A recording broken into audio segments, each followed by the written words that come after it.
Right, we're live. What's going on, everybody? Welcome back to Titch and Geezer's Friday night prediction show, the best show In the around the world. world on a Friday at 10 o'clock. Yeah.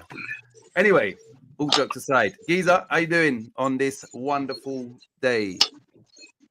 I'm good, bro. Oh, good. Yeah, up nice and early this morning, mate. I was in the shower at 4:45 this morning. Yeah, because we had a couple of hot days and nights, man. Really hot. It's nice this morning, though. It's cloudy and it's cooled down a bit. But yesterday was about 33, 34. Fuck me. Yeah. So it's been up and down the weather. It's something stinking hot or just days like this. Nice. Has your lawn grown back yet? Or? Oh, yeah. I Yeah, done it last week. I looked at it yesterday. Fuck me, it needs doing again. You know what I mean?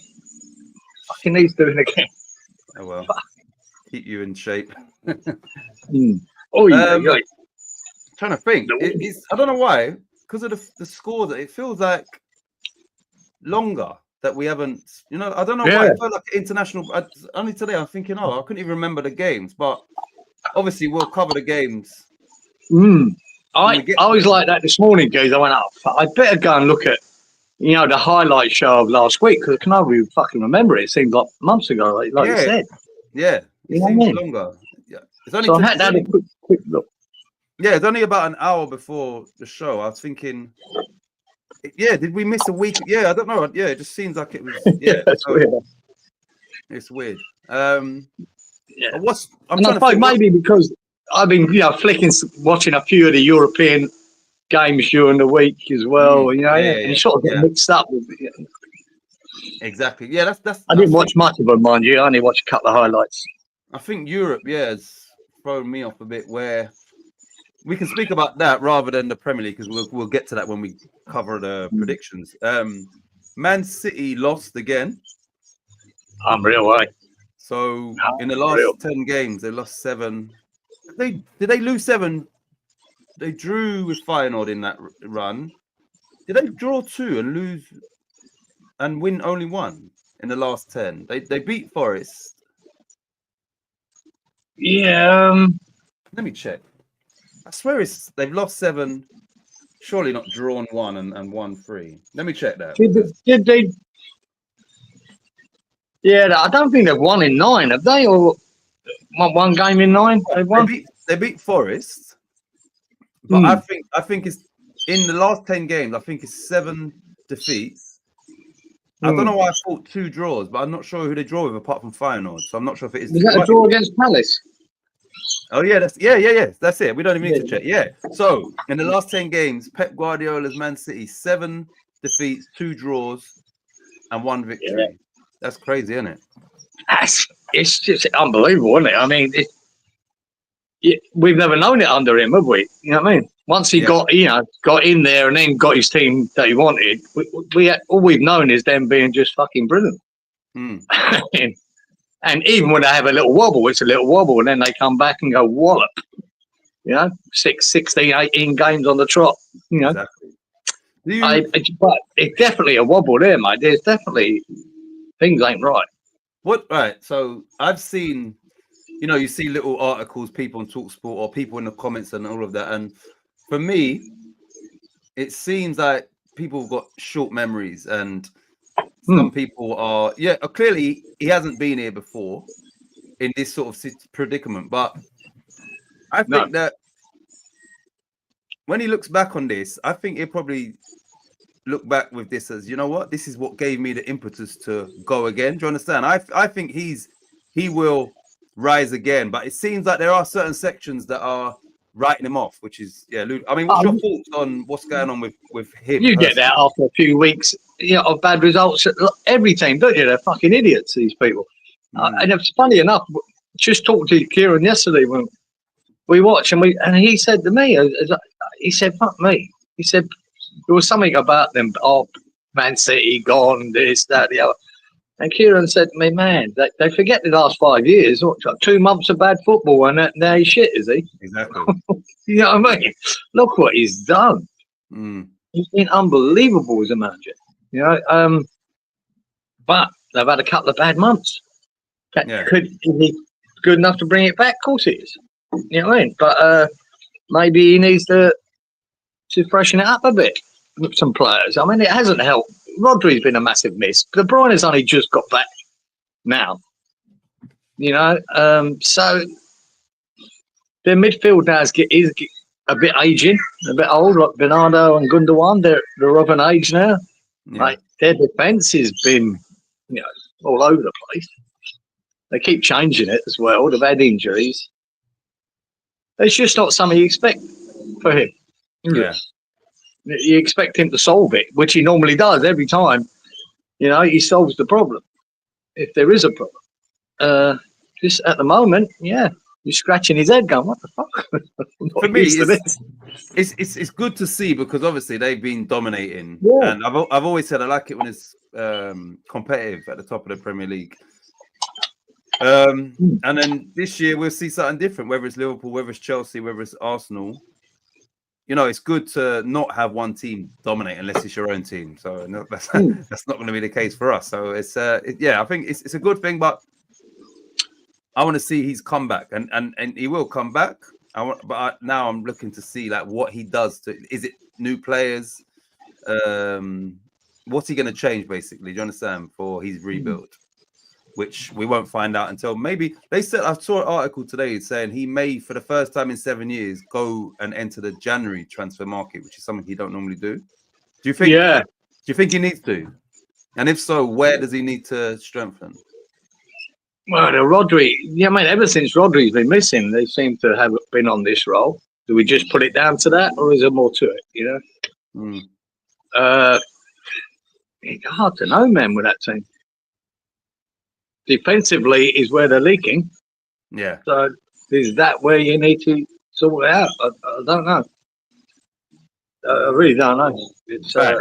I just thought of this, yeah, and then we'll get to the comments. In hindsight, right, which is a wonderful thing. I bet you're gonna. What I was thinking a minute ago. Are you gonna say Palmer? No, it's not that. That's not that. Only because of the Rodri thing. In hindsight, should they have went harder for Declan Rice? Declan Rice. In hindsight, yeah, now that's what's happened with Rodri. I mean, it's hard to justify 100 million when you've got Rodri. Yeah. Would it have helped? Yeah, but I'm glad they didn't, because, like you said, that it might make things a little bit more competitive. We can't have them hoovering up everything. Yeah. You know, otherwise it is about money, then, isn't it? Yeah. And lately, they've not been able to spend what they would like to spend because of their situation. But, you know, not everybody, when he was linked with Man City, everyone said, oh, you know, why would they need him when he's got Rodri? But surely those two players can complement each other. Do you understand? It wouldn't have been either. It could have been. Yeah. But, I mean, at that time, Gazer, they didn't get him. And then he went on and won a treble, didn't he? Yeah, he did. Yeah. He did. So it sort of justifies not spending 100 million there, then, doesn't it? He didn't need it. Yeah. He might need it now. Would it be good now? Fuck yeah. It's going to cost him more than 100 million. But I always thought that. I wonder if he ever regrets Palmer getting rid of him. Yeah. Even though he sort of got decent money for him. You know, I mean, I had to unload as well to sort of balance a few books, whatever they're doing. But he's looking like a world beater and has done for a long time now. Right, let me get to the comments. Evening, Danny. I did say evening back, which is there. Evening, Roberto. Boom, boom. Evening, all big up, Inky. Oh yeah, Lawrence can't make it, but he sent me through his scores. One sec. This is everybody saying hello. It seems to have dragged. I don't know if he's talking about Man City's slump. Yeah, he's talking about their slump. Yeah. Oh yeah, maybe that. Big up Freshie. Evening all, been in Albania this week. See, England have been drawn in the same group. I've paid no attention to the group people. Yeah, it's and apparently Freshie, I'm in Albania. Just as well Syria. Are you back now, Freshie? Yeah, so apparently the World Cup 2034 is in Saudi Arabia, which kind of went under the radar. And where is 2028? Or where's the one before that? 32 or whatever. Where is that? Because they said that's been announced as well, but they only mentioned Saudi Arabia as for that one. So I don't even know. Oh, okay. Yeah. So apparently, yeah. Saudi Arabia 2036, but they said in the article they didn't click Not on. sure yet. The other one probably was already done. No, they said that's also been confirmed or whatever, but they didn't mention which country it was. Yeah, I don't know which one it is. Yeah, so Robert, thanks for that. You confirmed. Lost 7, 2 draws, 1 win. Big up, Charlie boy. Hope you're well. Have you moved back yet? Or no? When did he say he's going back? New Year. Yeah, New Year, wasn't it? It was the New Year. Yeah, you got to sell up all of them. Charlie boy, Freshy CB. Boom. Right. Charlie. Let me get through all of these. England drew Albania, Latvia, Andorra, and Serbia. Oh, for fuck's sake. And that's the World Cup qualifying, I believe. How embarrassing is that? Every time England's qualifiers are so fucking shit. Yeah. Serbia, probably the hardest game. Andorra is a principality in the top of Spain. Yeah. There's about, 16 people are donkey in the dog. Latvia, terrible. Right. The toughest games will be Albania and Serbia away. And I think you could toss a coin which one of those would on paper be the hardest game. Yeah. But Latvia and Andorra home and away is a guaranteed 6 points from both of those teams. Guaranteed. If it ain't, you've got problems. Oh shit. Fuck. Oh. West Ham's under 15s goalkeeper died of cancer. Really? I haven't heard anything about that, Robert. Rest in peace to that boy. Yeah. You know what? It's not good. Needs a new defensive midfielder at City. Did we talk about? That's what I'm going to say. No. So obviously, Antonio happened. He had a crash again on Spain, Portugal, and one other. Oh, that's the countries. Oh, so the 2032 is in 3 different countries. Right. Spread around Europe. So Mikel Antonio, that happened on Saturday, I think, or was it Sunday? Saturday. So yeah, maybe the day after we went live, it's coming up to Christmas, and once again he's crashed his car. I don't know the extent of his injuries. You lot will probably know better than me, but I know he's had an operation and he's going to be out for at least a year.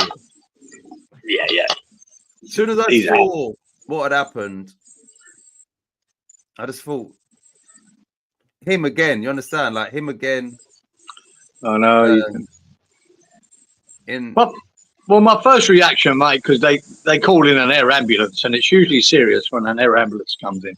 Yeah. And got him out. My first thought, is he all right? And then you get he's fine. I think he had a compound fracture, his double fracture his leg. Yeah. And he's fine. And then you hear. So I wasn't saying too much until I heard he's fine. He's up there. He was talking to the players before the game the other day on the And so then I think, all right, we can be a bit more light-hearted about it. How exactly. fucking quick were you going, boy? That's what I'd like to know. Yeah, exactly. Because no other cars was involved. There was him in a tree. Yeah. He hit the tree. Yeah. What would you do? He hit the woodwork again. Yeah. And fucking hell, it looked fucking damaged, all right. Yeah, it looked bad. Huge damage, man. So he's probably they look like slippery conditions, and I know that sort of area driving around. It's very country laney, isn't it? Leighton Boys and around that area. I used to be around there a bit. So I can see how it happened if you're speeding. But apparently he was sitting there for 45 minutes, right? So I said to Claire, maybe they was clearly driving past, but maybe they just thought the car was wrecked and just there and nobody was in it, because you don't sit there for 45 minutes and no one sees that car there.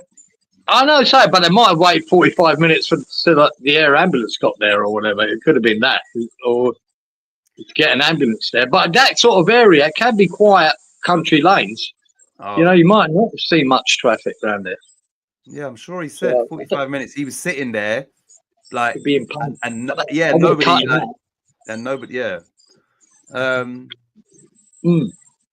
But yeah, I mean, one sec. Let me just read these and then get back to that. Morocco, I think. Oh, so maybe Spain, Morocco, Portugal, which they are kind of close, aren't they? Tirana is as cheap as chips.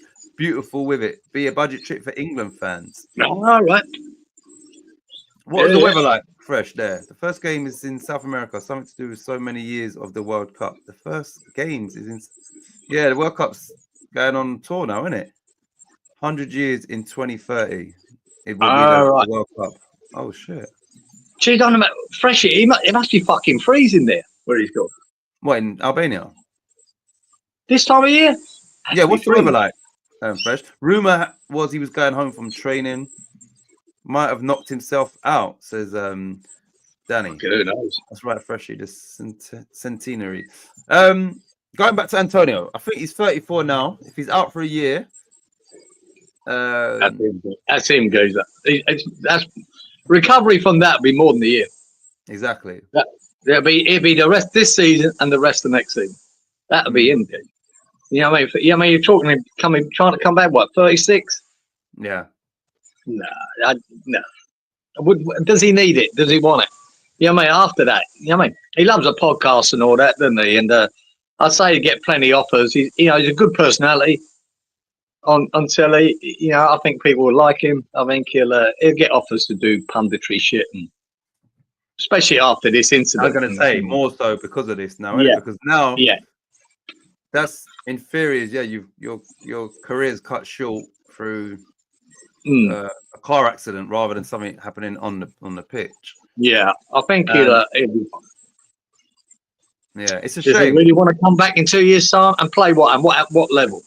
Yeah, because he's not. You know, with all due respect, he is on the decline. He still has his moments and that, but he is on the decline and has been for a little while. As in where he was at his peak and now he's not there. So to come back, in 2 seasons basically. If you think we sort of all agree, and he said it himself that he's good for 60 minutes. Yeah. Well, in 2 years' time, what was he good for then? After this, and trying to come back from this, you know what I mean? So it'd have to be a lower level sort of football player. I just don't know if he's bothered with that. I'm sure financially he's more than sorted. And like I said, I think you get plenty offers for work. Lovely. Weather was lovely, not as cold as here. Temps were about 15 degrees Celsius. Okay, that's sweet. You do get about Freshy. Croatia next month, Robert. He's doing a fucking tiki tour, old Freshy, isn't he? Minute. Do we know, how does it work out now with his contract and insurance and? Who knows, geezer? Who knows? His contract's at the end of the year, isn't it? So. Oh. Okay. The end of the season, I think he's up. So, do West Ham keep paying him for him? No, I don't think so. I might say, unless they want to be nice to him and give him a year's money. Yeah, that's a difficult one, especially if he was driving like an idiot. I don't think no one's ever gonna know that. Yeah, you're never gonna know. Never gonna know. He's just gonna say no. It just slipped. Oh my days. Croatia flights are £30 return. Fuck me, really? £30. Now, if you put that in your petrol tank, that's ridiculous. Then you can go to. No wonder. I've always thought about being back in London. I mean, it's so great. Europe's on your doorstep, and you can pick up flights like that. Because my brother lives in Portugal, and he was picking up flights to Portugal for 30 quid one way or whatever. He'd come over, he'd work in England for a couple of months, and then he'd fly back and he'd just wait until there's a cheap flight and bang, and off he went back to Portugal for about 30 odd quid. I go, fuck me. Costs a fortune here in Australia to fly internally. Never mind, and everyone else is far away. I can't believe £30. If I go to Tesco with £30, I don't come out of hardly anything. You can go to Croatia and back for £30. That's crazy, man. That's $60 here, right? So $60. Fuck, man, I couldn't get a cab into town for that. Okay, look at this shit. Yeah, right. Sweden, Danny says £20 flights to Sweden. It's unreal, man. Really is brilliant. It's brilliant. If you want to do what Freshy's doing, just pop here and pop there. That's fantastic. Yeah, look, Faroe old flights are £30 return on certain dates. I thought he meant Faroe Islands, but he's saying, I think he's saying there's Faroe Airport in Portugal, yeah. Oh, sorry. I'm thinking that's what he's talking about. Faroe, because I remember I've been to Portugal a couple of times and I flew into Faroe Airport. Okay, I've never heard of it. Faro. Well, Faro. See, at first I thought he meant Faroe Islands, then I thought he meant a Pharaoh. I'm guessing that's what he's saying. He hasn't put PH. Yeah. Here we go. Vienna. £30 return for Vienna. Wow. Fucking unreal, man. Croatia is breathtaking. Yeah, Portugal, Yeah. Faro in Portugal. Yeah, I've met a lot of Croatians here since I've been in Australia, mate, and they tell me of how gorgeous, and a load of Bosnians here too, and they tell you how gorgeous it is in Bosnia and Croatia. Just beautiful, man. They reckon they're beautiful countries, beautiful coastlines, and yeah, they really do. They've just been troubled in recent years with fucking civil wars and whatever, but it's calmed down a bit now. But they reckon it's gorgeous there. Dubrovnik Robert. I've heard that name. Is it Robert? Robert Dubrovnik. Who is? Wait, what is that? Who is that? That's a city out there. Oh, Dubrovnik. Yeah. In Croatia. Okay. Is it Croatia? Oh, I get mixed up now. Which one it is? Could be Croatia or Serbia. Can't remember now. Europe keeps changing. Europe keeps fucking changing. Danny says a friend of mine is coming over from Iceland. £35 return. Oh man, that's fucking immense. I was talking to Claire the other day about Iceland actually. Why the youth for fucking UK ain't going everywhere and anywhere? You know, it should be if that's what it costs. Fuck yeah. Don't swear at me in a foreign language. Right, so yeah. So Lawrence can't make it. Wally, if Wally's not here this week, we can deduct in some points, can't we? Really? Yeah, got it. Yeah, he can't keep missing and keep. I'm pretty sure I keep picking winners for him. Exactly. I would say this year for the lucky dip, one person was correct, and I've got a feeling that person knows who they are. I think they know what they. Yeah, but anyway, one person got the lucky dip. It won't be me then. Apparently, where they filmed Game of Thrones, didn't know until after I booked it. Never watched it. Hold on, where was Game of Thrones filmed? In Croatia or in Croatia? I think that was Croatia, wasn't it? Serbia. I've never seen one episode of that. But I didn't know it was in Croatia.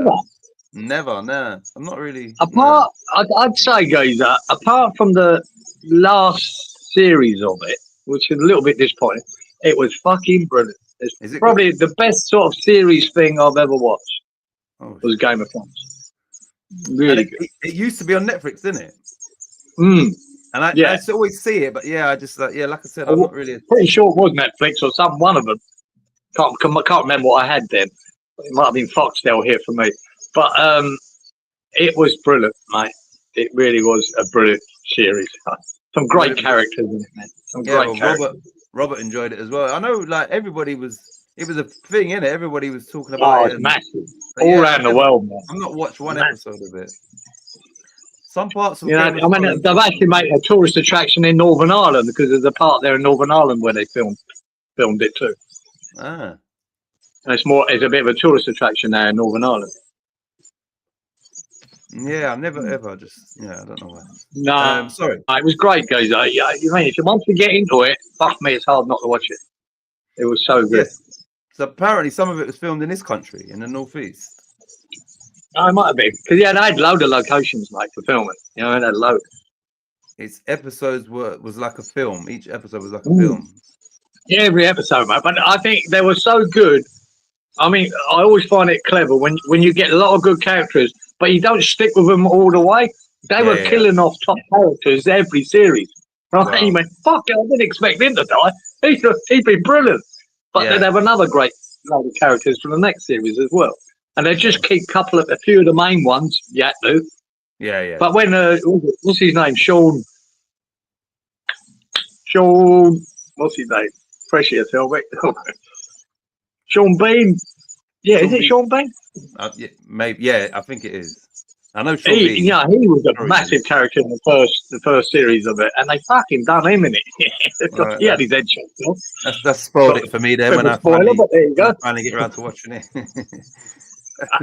There's just so many great characters in it. It really was a clever writing, really good writing, really good. there. Well, I'm sure it used to be. Anyway, I'm going to search it. The film King's Speech was filmed at our ground. King's Speech. Who's in that film? Oh yeah, that was good. That was George VI, wasn't it? About his stutter. Freshie And said, the Australian boy that who was a speech therapist was in London. His speech therapy is in Australia, and he helped him do his speeches on radio because he had a horrible stutter, George VI. So he helped him speak so he could do his speeches when we were at war, beginning of the Second World War. Wow. Right. Apparently, there's some castle on a cliff in Northern Ireland. So that must be from Game of Thrones as well. Sure. Yeah.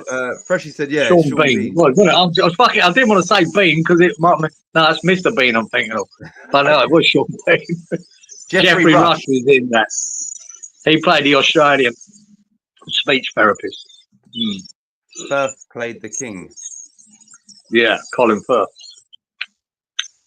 Good film, yeah. Good film there. Right, you look, we'll put up the current league table, excluding the points that we're going to work out tonight. Yep. Then we will get to the lucky dip winner. Let me just put it up. Where are we? So, oh shit, wrong one. Right, so I've divided it a little bit, so we've got a top three. We're in the top three. Obviously, Wally on 1065, Giza 1045, 20 points behind, which we couldn't have foreseen about 3 weeks ago. I'm only 50 points behind Wally. Inky's hit the 1,000 points. Dazza's not far behind. Freshie, oh shit, I didn't realize them two had the same points. Okay, yeah, they've got the same. Yes, all right, alphabetical order. I didn't even realize that they both had 950. Robert 895, Lawrence 880, Danny obviously joined late 525. I've removed Solfon from there just so I could make the text bit bigger. Solfon's been relegated. Yeah, he got relegated. Went into administration. Anyway, so that's how it stands before we work out tonight's score. But what I would do is if you keep that in your memory, the scores, I'm gonna now put up, and I'll let you work out who is the recipient of the 100 points. So I'm gonna guess Robert already. Okay. So as you can see here, if we start with the cards, 39. So the closest to the card is Wally. Wally with his system was 1 away from the cards. You was 1 away from the total, everything combined. You was only 1 away. Oh, that deserves fucking points. That geezer. Fuck me. Who else? Someone else was close. Freshie was close to. He was 1 away from the shots on target. Now him and Wally obviously use a system, and they was both 1 away from getting 100 points. But you was right. It was actually Robert who correctly predicted 37 goals. Now, bear in mind, we had to exclude the Liverpool-Everton game, the Merseyside derby. So this week was a 10-game week rather than 11 games. So yeah. We'd all been different, wouldn't we, with that game? Yeah, you never know what it would have been, but we had to work with what it was. And Robert, and I'm glad somebody, me and you won it twice. Dazza won one. So I'm glad that somebody won it and it was somebody other than us. So yeah, Robert, and the reason why I said if we go back here and we add those 100 points now, I don't like that. I said I liked it, but now I'm not so sure. Robert is 5 away from 1,000, and then we've got to work out tonight's score. So well done, Robert. Well done, Robert. That's handy. You've joined the Lucky Dip Club. Right, let me go back to here. No, done, sir. Well done. Titch is winning. No, it's not me. It's not me. You'd have seen a big smile on my face if I won that again. I think Robert. Oh no, maybe didn't. Oh, sorry. I thought Robert might have known. Like he works stuff out in it. I thought he might have known because it was the goals as well. It's fairly easy to, if you were going to try and work it out. That was probably the easiest one. So I'm glad he didn't know actually. Right. Let's get into last week's games and predictions, so we can speak about certain games when we get to them. Yeah, it's a shame that the Merseyside derby was Yeah, cancelled, which Robert did say there's news beforehand. I think he did, didn't Arsenal he? Yeah, yeah. he did, right? But Arsenal. Anyway, let's get to the game. But yeah, Liverpool kind of didn't. Yeah, it was almost a good thing for them. They got a break, and then results kind of went their way as well. But anyway, let me go to the first game on your list. Should be Villa, wasn't it? Yeah, Aston Villa 1, Southampton 0. I don't know if you got anything to say about that game. Just Duran was back. He started. Yeah. And he scored the goal. He scored the 1-goal winner. So he actually started the game and gave Watkins a rest. And he hadn't scored for about 2.5 months. Yeah. You know, after that blistering start, every time I come off the bench, been a long while. And then he scored that game, and it proved to be the winner. And he scored again during the week in Europe as well. Coming off the bench this time, he He come off the bench at half time again. Yeah, he scored in quick succession, and then when I checked back, the second one was offside or whatever. So yeah, he did actually score. Yeah, I thought, wow, he's come on and scored too. But yeah, he scored a goal in that game, which kept Villa flying high in Europe as well. Well done, Robert. I still hold the record of nearly getting them all. Yeah, Danny, you was close. That's all Danny needs. Oh, freshies, mate. In that European game, I watched the big highlights of it. McGinn. And McGinn was fabulous. He was involved in everything, mate. He was really good, McGinn. Just thought I'd let you know that, Freshie. He had a really good game, mate. Anyway. Right, so yeah. Not a scoreline that many people would have predicted. Anyway, what did we pick for 1-0 in that game? What did we pick? Right. I picked 3-0 to Villa. Did I? Yeah, because Southampton, wasn't it? Yeah, Villa Southampton. Yeah, I picked 3-0. You went 3-2. Robert got close with 1-1. 2-0 said Inky. 2-0 to Villa Freshie. 2-1 Lawrence to Villa. 2-1 Wally. 2-2 Danny. 2-0 Darren. So yeah. So no one got the correct score. Right, there was four cards, 15 corners, and only 5 shots on target. So you're looking at cards really. Wally, as always with his system, correctly predicted 4 cards, so 10 points for Wally. Bollocks. Right, let me put that in there. 4, 15, 5, 1 minute. 10 points for Wally. I just gave them to myself. 1 sec. Wally, 10 points. Lawrence also correctly predicted 4 cards, so 10 points for Lawrence, who was last week's champ. Now, Lawrence. 4, 15, 5, 4, 15, 5. 4. Inky correctly predicted 4 cards, so 10 points for Inky Boy. And that's it. So Wally, Lawrence, and Inky.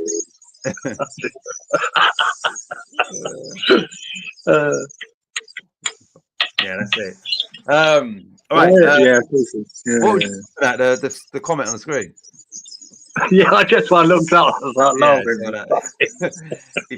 He probably typed it with passion as well. That was shit. Right. So next game was Brentford 4, Newcastle 2. I heard, obviously it was on Soccer Saturday, whatever, and I heard them say that Brentford in their, I think 8 home games this season, they've won 7. I'm thinking, I swear West Ham played them at home. So yeah, I'm sure they said they've won 7 out of 8 at home. And then I thought, if that's true, I swear we drew with them at their ground, didn't we, this season? So I can't remember, Gaza. I need to drew against Fulham. Did he draw against Brentford? Might have.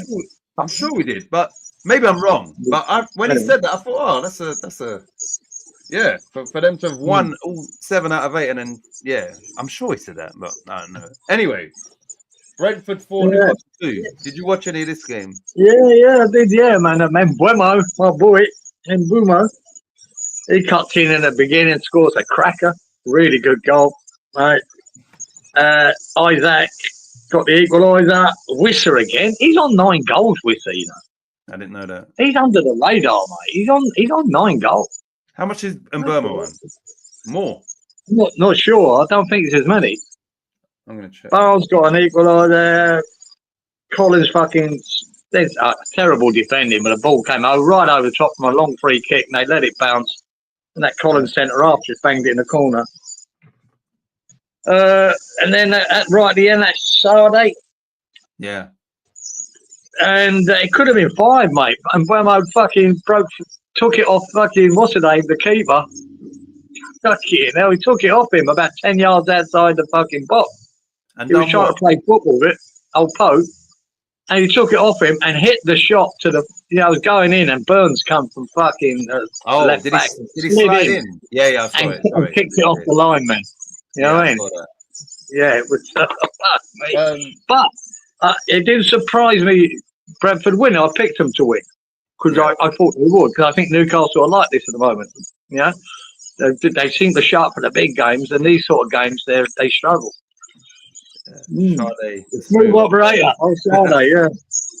Listen, I've just checked. And Mburma is also on 9 goals. Him and Wissa are on 9 goals. Okay. I asked you I reckon about 2 years ago. It might have been 18 months ago. And your answer was no at the time.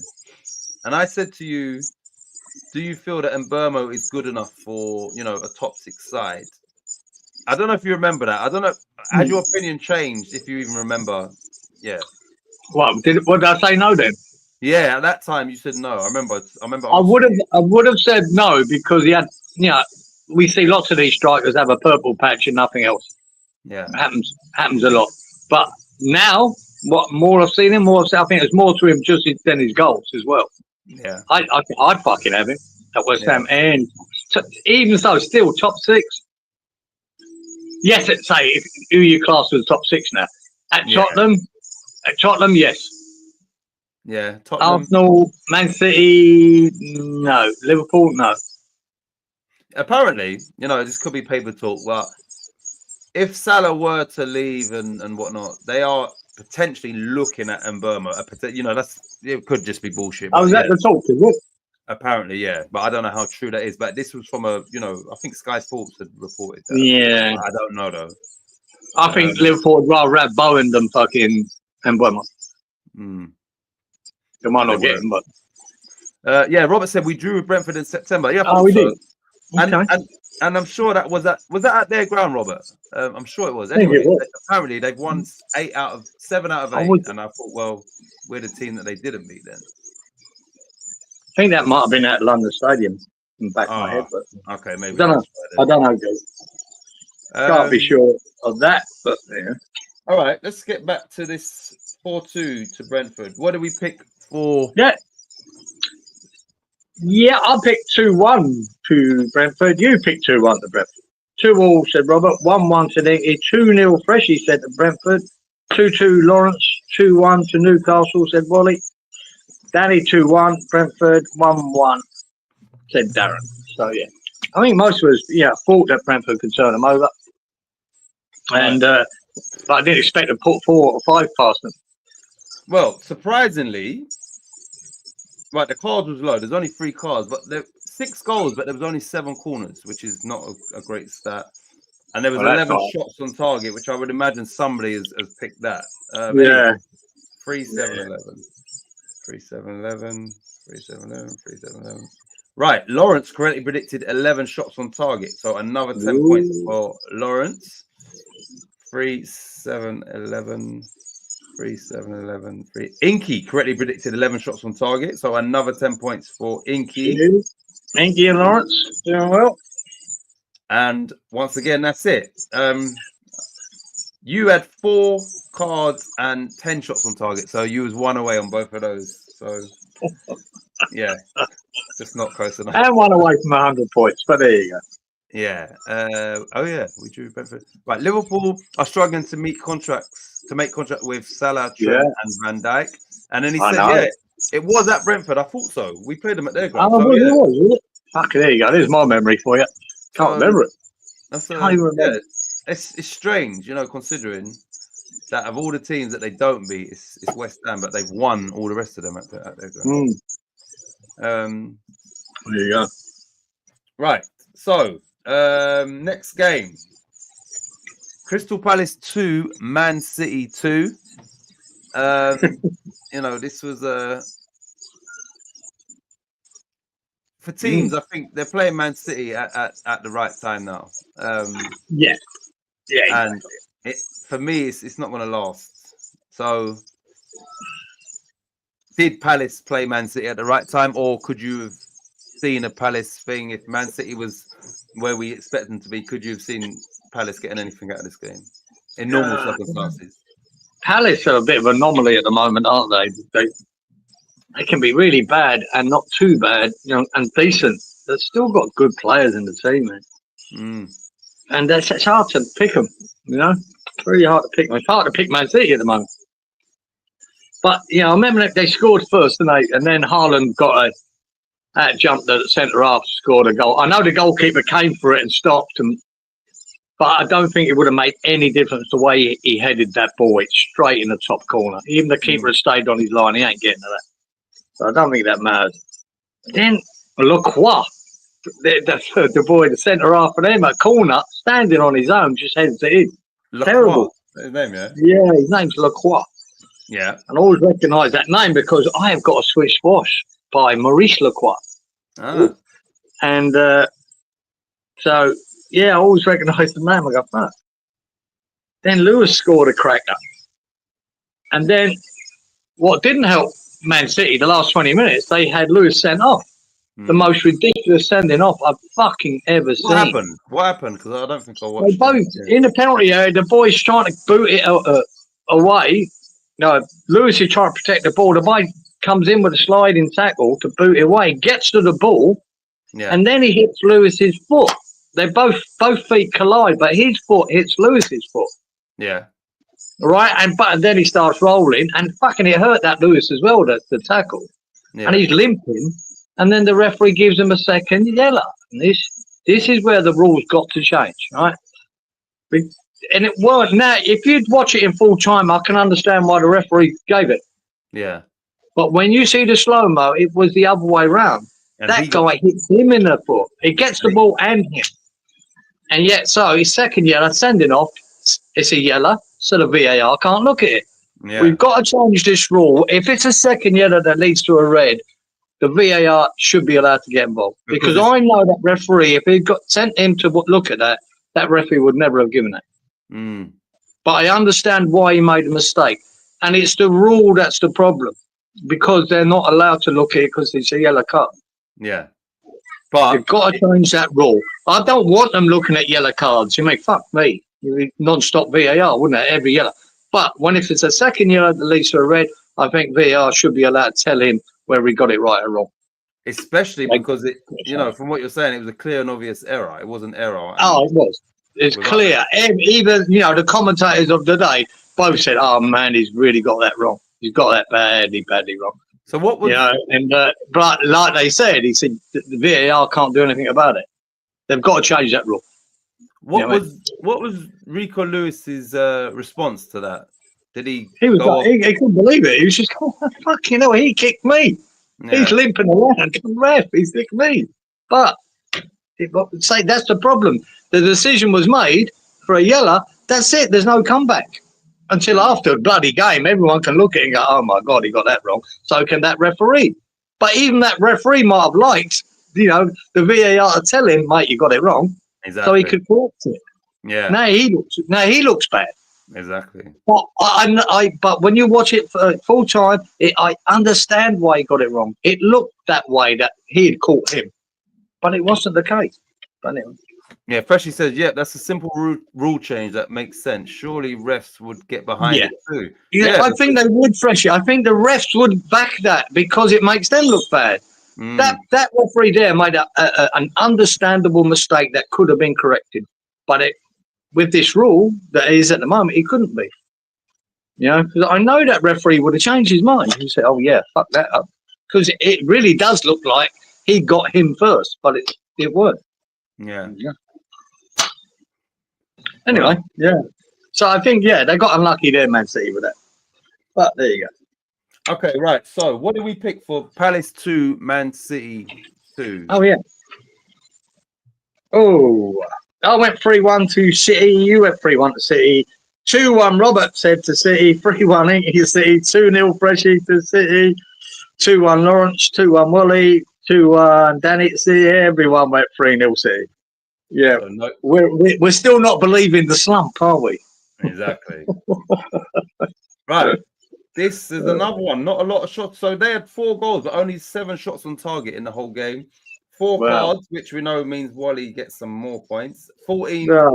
corners and 7 shots on target. Right. So 4, 14, 7. Right. So I correctly predicted 14 corners. So I will have 10 points. Well done. Off the mark. Wally will get his 4 cards again with his system. So another 10 points for Wally. 4, 14, 7, 4, 47, 4, 47, 4, 47. That's it. No more points. So this looked like a bad fucking week, isn't it? I was going to say this scene, and it's 1 game less as well. And 1 game less. Jesus Christ! There's a lot of us on 0 here.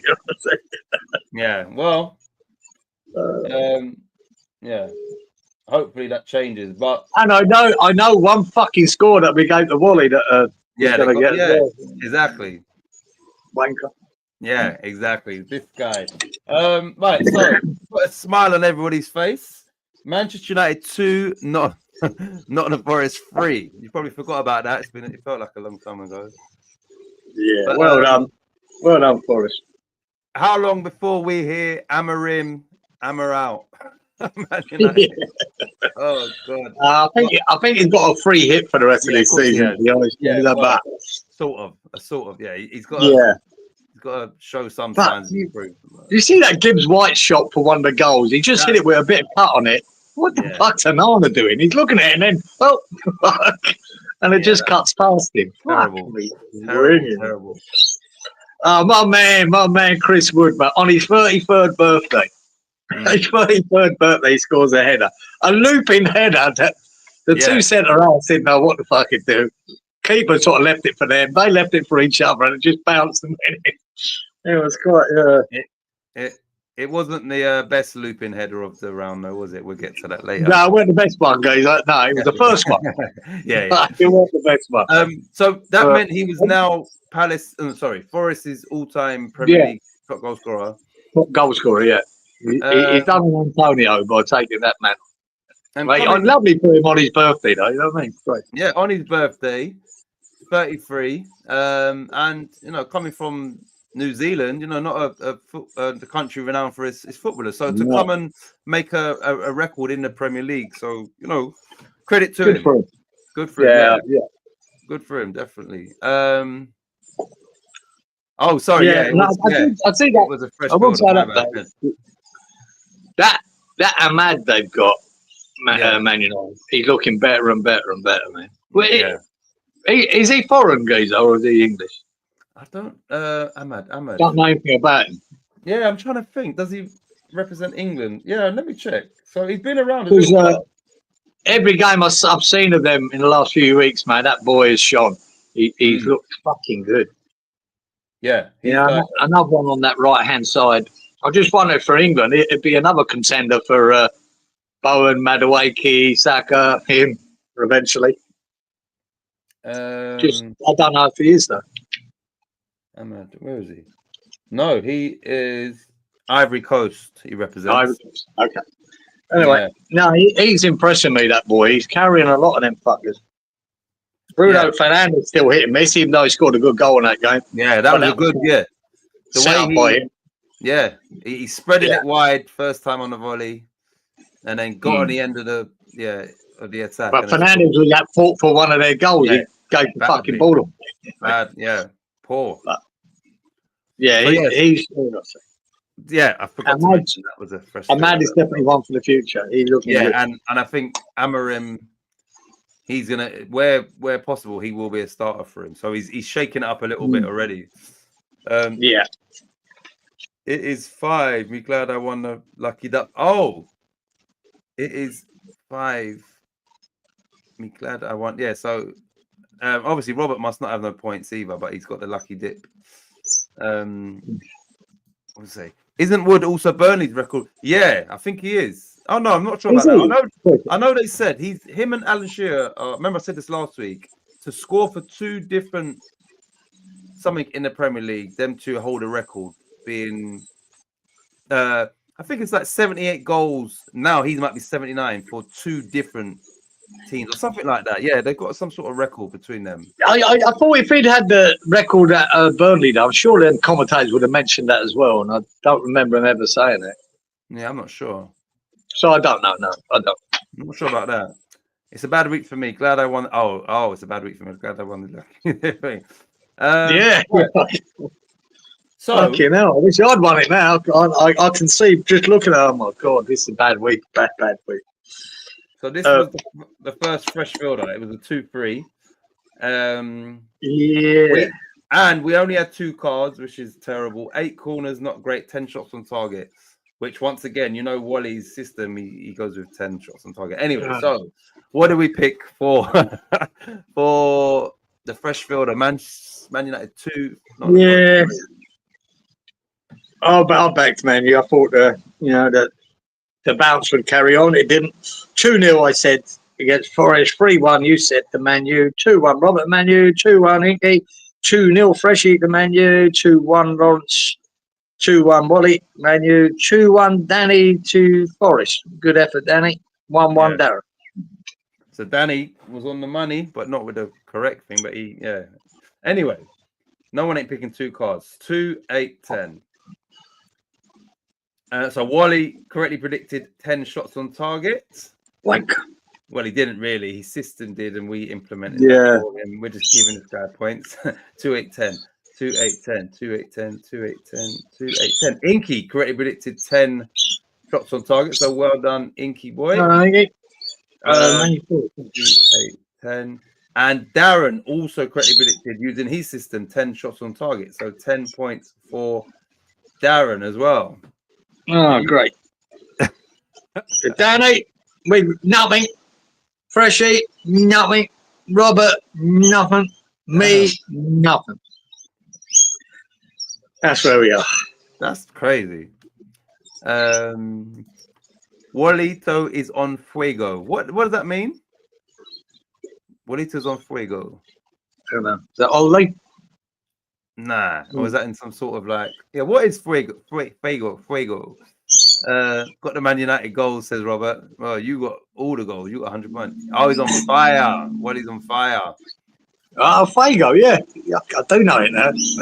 Yeah, we need to burn up his predictions. They need to be on fire. I got to stop there. Because at the moment, Wally's on 30. I think he's on 32. Them 2 boys with Lawrence just behind on 20. Come on, Inky. And Titch, you're still on 10. Inky, you can do it. Darren's on 10.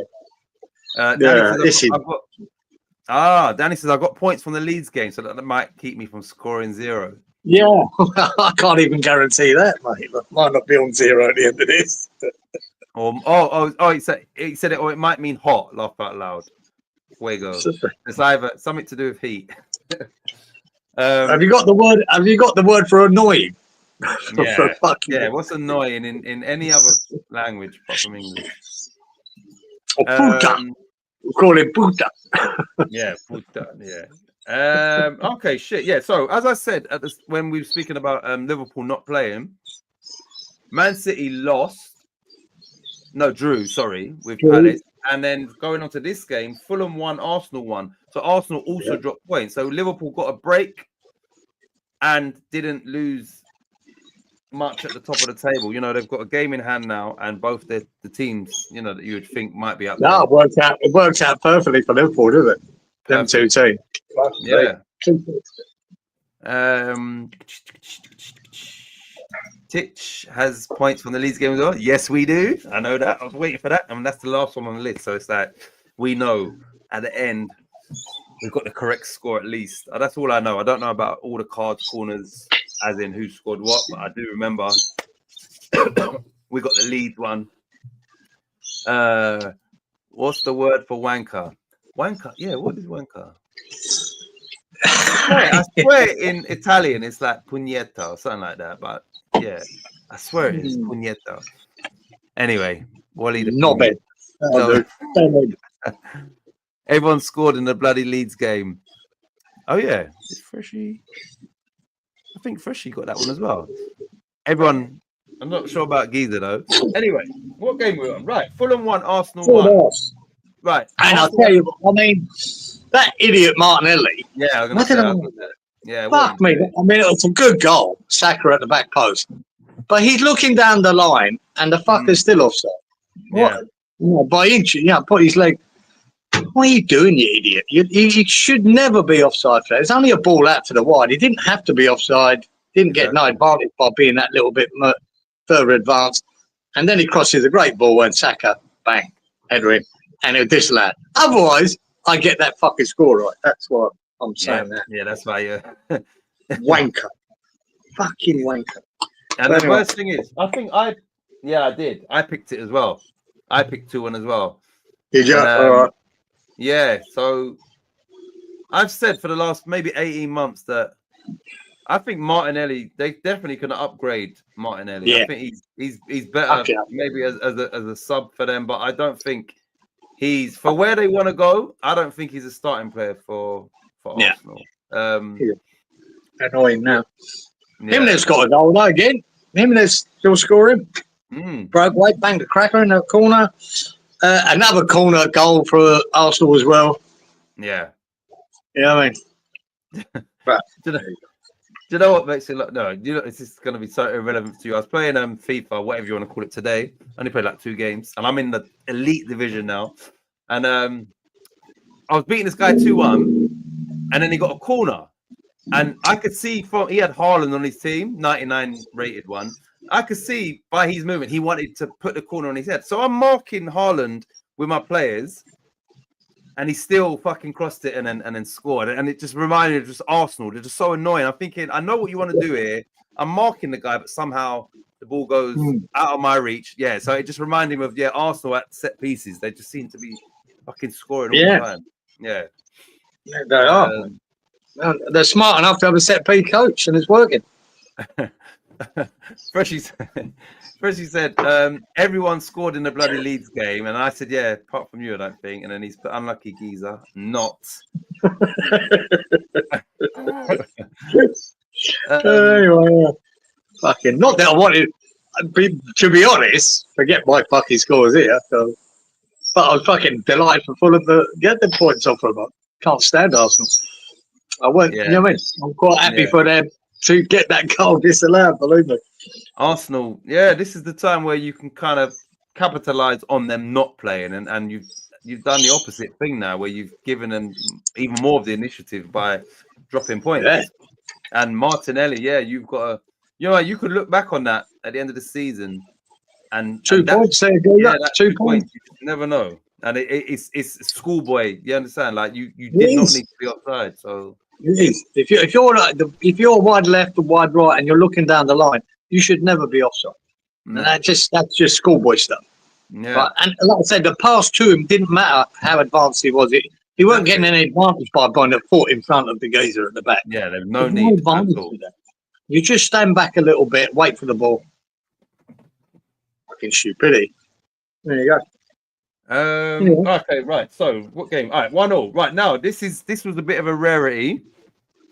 This game had the mark of the beast. We had 6 cards, 6 corners, and 6 shots on target. So 6. Wow, that's weird.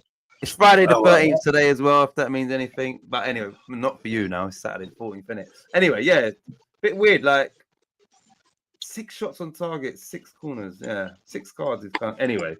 So that's not good to me. I'll tell you that. That's what I'm saying. So, what did we pick for the correct score? I went 2-1 Arsenal.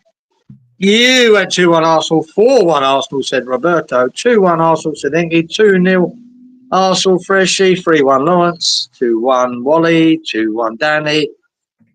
And 1-1 said Darren. Okay, so that. Oh, where are we? What did you say? 1-1, Darren? No, sorry, I'm reading the wrong line. No, you didn't. I was going to say, I've just checked mine as well. I just dropped up for Darren's, I think. Yeah, I've done all the others right, and for some reason I see the 1-1 and I went to it. Darren said 3-1 to Arsenal. Sorry. Yes, he did. Okay, right. It was his Yeah. last game, he said 1-1. Uh, Trying to help you out, Darren. yeah. Right, here we go. Let's see if anybody got anything with this. And the answer is, right, let me just double check that. No. No one scored any in that game. No one scored anything. Nothing new. Four of us would have got 15 points had Martinelli stayed on side. So 6 cards is a system buster. Yeah, no one got that. No one got that. Yeah, something. No one got. Did you see what Monaco did for Arsenal corners? No, what did they do? I didn't see anything. Did they have something to combat it today, Robert? Yeah, I'm assuming it's their position. Yeah, what did they do? Did they stand on the goal like that? Yeah, tell us what they done because I didn't see.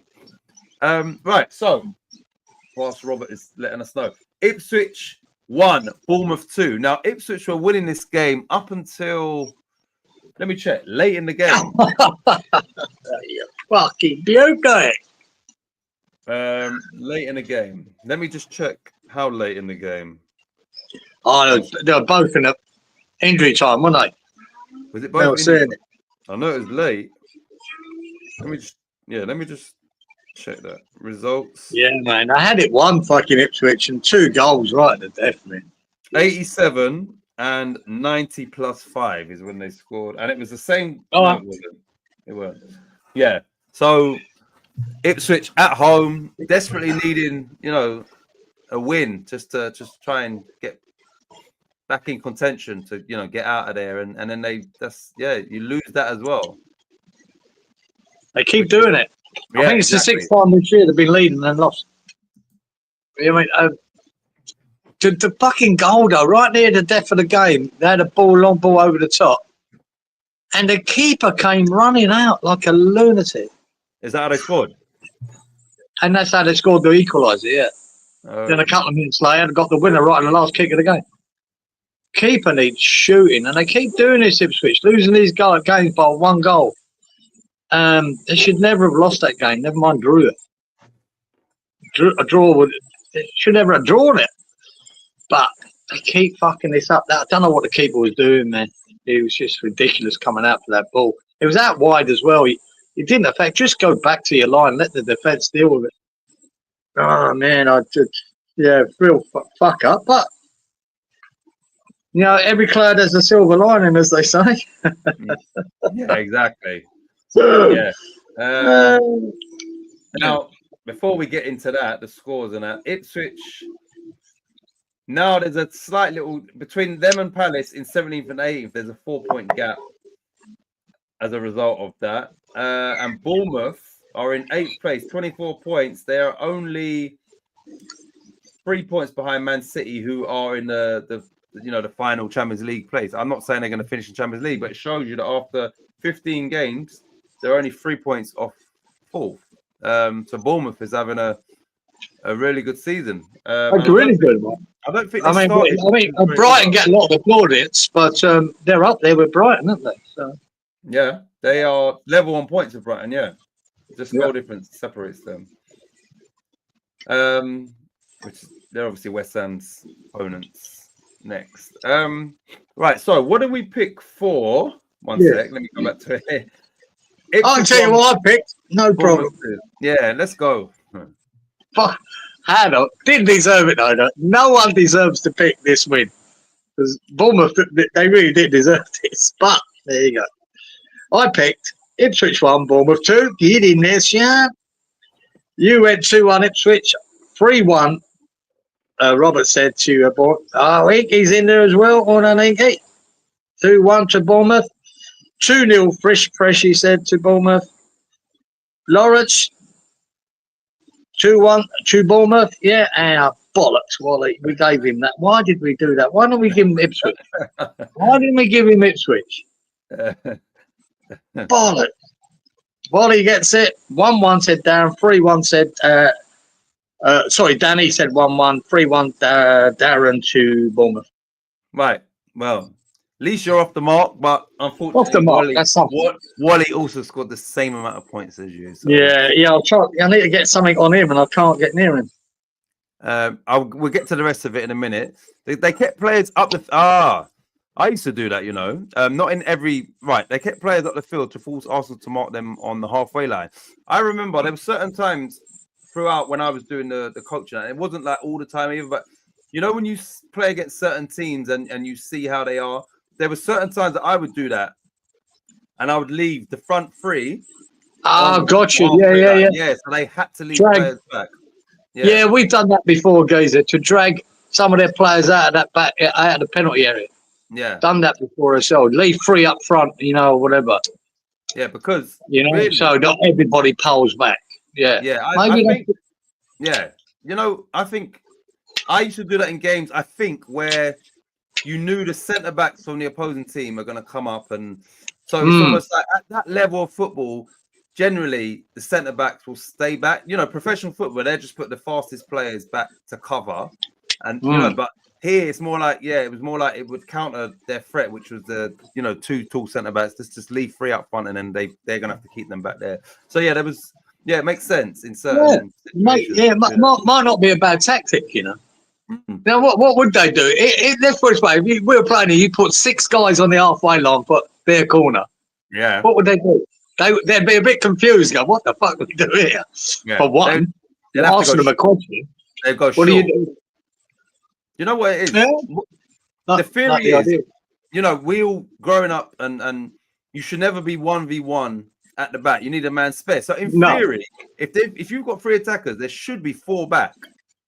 Yeah. Now they all got to be an extra player. Should always be an extra player. Now you got the keeper. That's 5. You got the man taking the corner. That's 6. So you've only got 5 players now available in theory.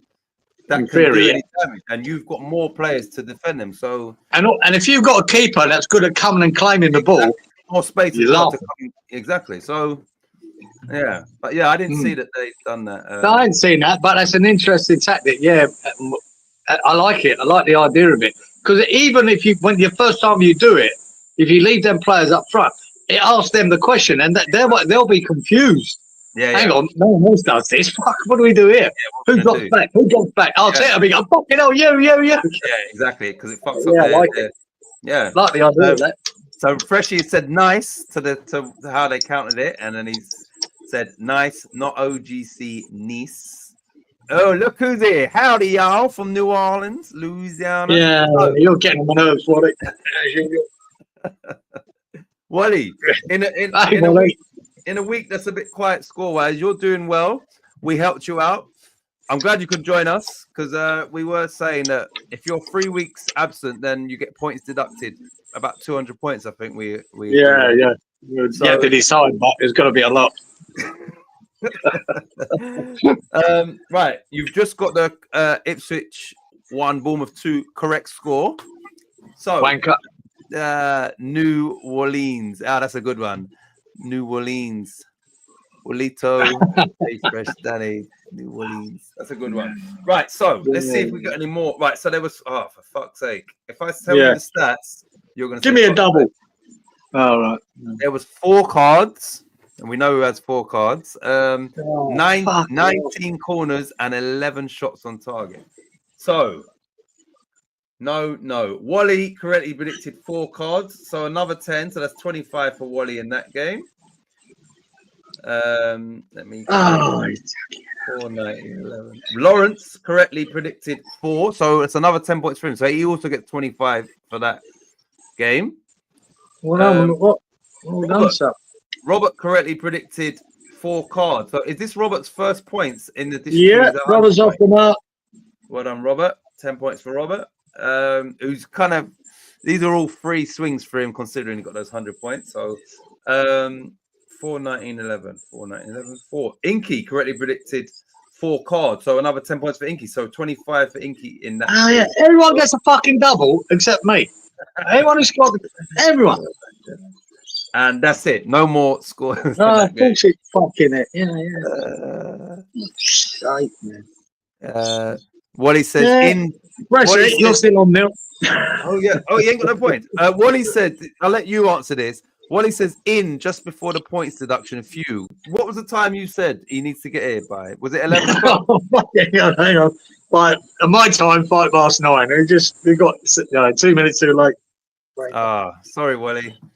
And each minute that he was late, we said it'd be 100 points. So yeah, that 200 points I was talking about was Oh, dear. Right, since Wally's just turned up, we'll give you a fucking update on the scoring. I have shot into 15 points. yeah. You're still on your 10. Robert's on 10 now. Iggy doing well on 55. Freshie on a big 0 shot.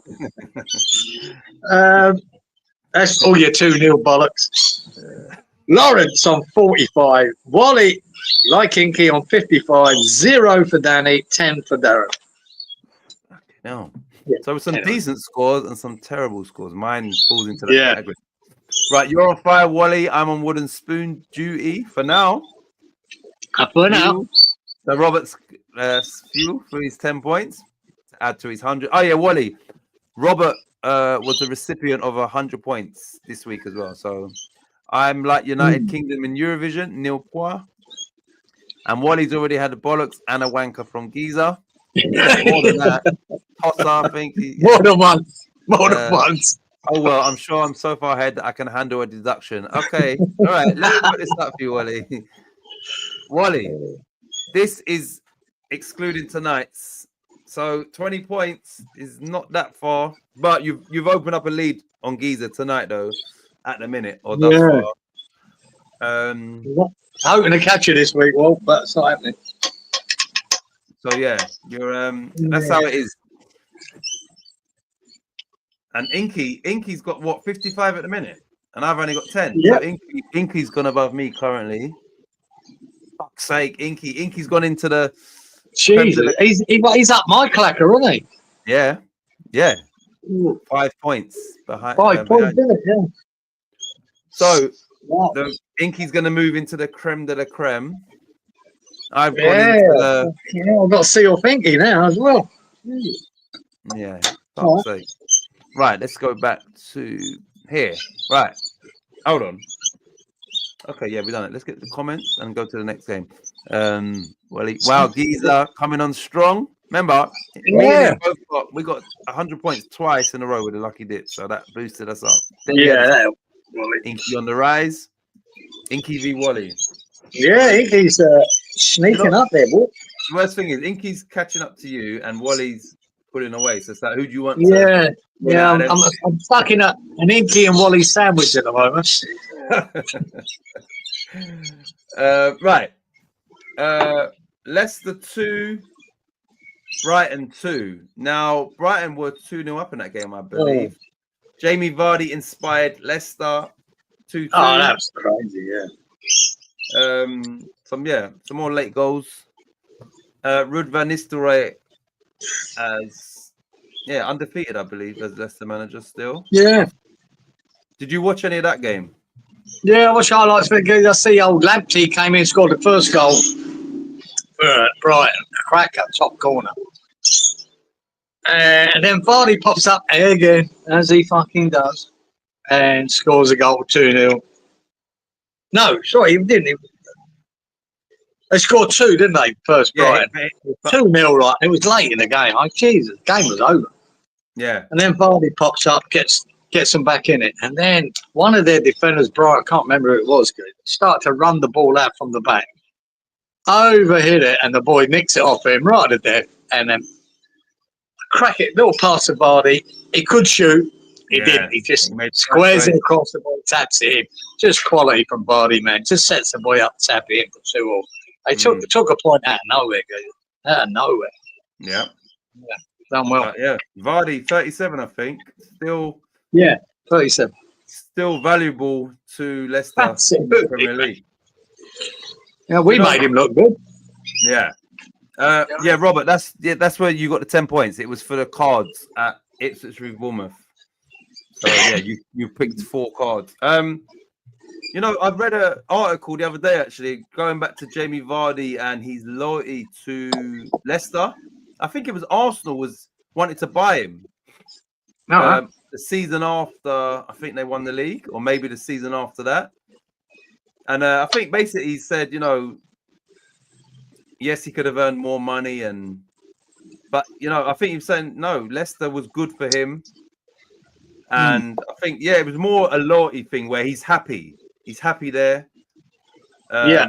It's not about the money and all of that, and he chose. Remember, Arsenal was heavily linked with him. I think the season after they won the league, or 2 seasons after, but they would have bought him, and he decided to stay at. So they didn't mention a club, but I'm sure it was Arsenal that they was referring to. No, it's great loyalty showing, isn't it? And I'd imagine back then, when the Thai owners didn't, before COVID, were minted, I'm sure his wage is probably, you know, comparable to some of the top strikers in the league to keep him as well. So I don't think financially he would have suffered that much. He would have got a lot more at Arsenal, obviously, but he still would have been on a good fucking wicket. But he stayed with them, and fair play to him, he did. And I love him. I love it when he gives it to all the other supporters after he scored. I love that. I think it's great, mate. He loves winding them up. He's a fucker. And he just keeps popping up and scoring, doesn't he? But I just thought he was so cool in that moment. Every other, you know, so many other strikers would have took that shot on, and it was a 50-50 whether he gets it past the keeper. Yeah. No. He committed the defender who done the slide block and just put it straight across, let him fly by it, squared it, tap it in. Brilliant. Yeah, it was.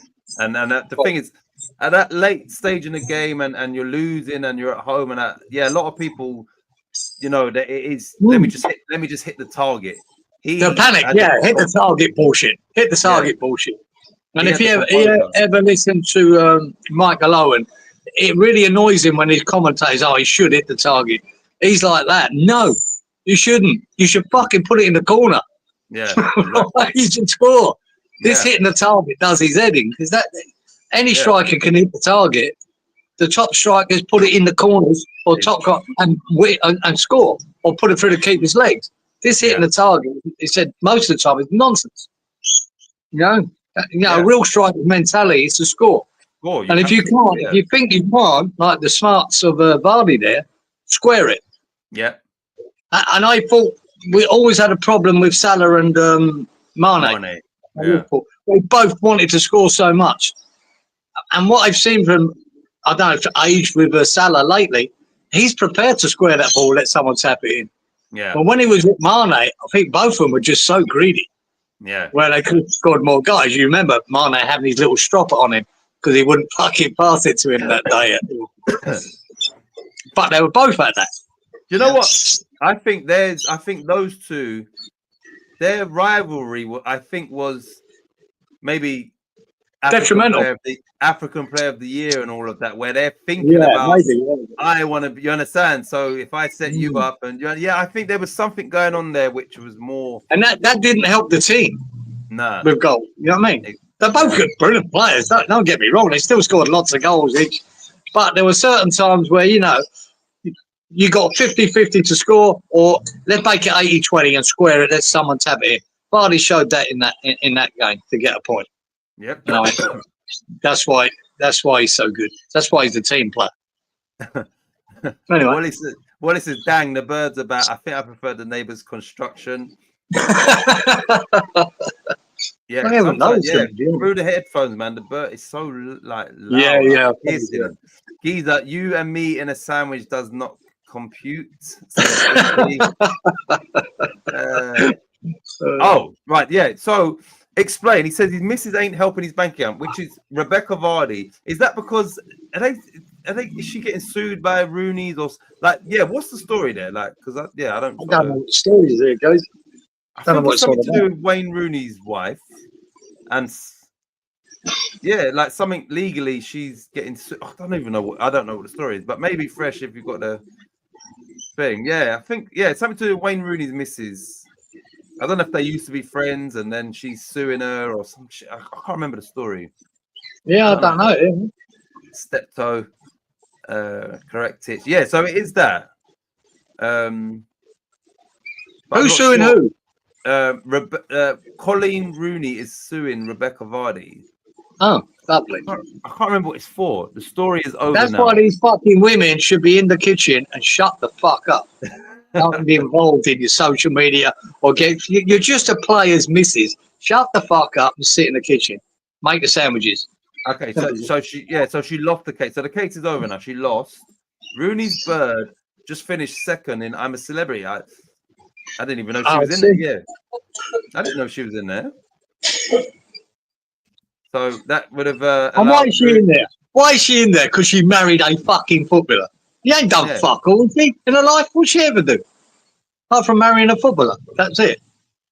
So Rooney probably welcomed her guy in there so he could go and find some old granny. Is Rooney still with her? Yeah, he's still with her. Oh. He can entertain some old grannies while she's away. Yeah, I thought you used to have an old granny. What's the fucking thing? Oh, that's it. Yeah, someone was leaking stories to the press. I think. Yeah, I think that's what she was doing, and then tried to play innocent, like it wasn't. She was doing the bitchy thing, then, was she? I think so, something along those lines. Wally's laughing at you and your feminist. See, I couldn't say that on West Ham Network. I'll probably get kicked off. Nah, you couldn't say get it them back in the kitchen, make your sandwiches. Yeah, you couldn't say it on other smaller channels either. Even though I probably would. Yeah, you can say it on here though, because this is a real channel where it's all banter. We're not snowflakes. Yeah. If you can't take a joke, fuck off. Yeah, exactly. Alf Garnett is alive and well and living in Brisbane. Oh, funny. I'll tell you what, Freshy. On my YouTube thing, there was a black guy reacting. I don't know how he come up to an old Alf Garnett fucking thing, mate. He was in shock. He was in total fucking shock. He'd laugh in his tits off. Yeah. Till Death Us Do Part, an episode. He'd laugh at his tits, but the amount of racism there was in that show back then. Yeah. And the shit he used to give to his missus and his daughter about people, funny as fuck, man. Yeah. And but the black guy would laugh at his tits off, man. It was working out because I always believed with that. Everyone looked back now, oh, that should never have happened. That should never be allowed. But I always found Alf Garnett was the antithesis of being a racist, bigot, fucking arsehole. And but the target of the jokes was him. Was him, exactly. To make him, you know what I mean? He made himself look bad, how ignorant he was, exactly. Yeah. That was the target. And people get confused sometimes about jokes that are on the edge about religion or colour or whatever. You got to realise what the target is. Something Ricky Gervais has always said. You got to realise what the target is of that joke. Yeah. And with Alf Garnett and the boy used to write with him, it was him. He was the target to show you how fucking ridiculous he was. Exactly.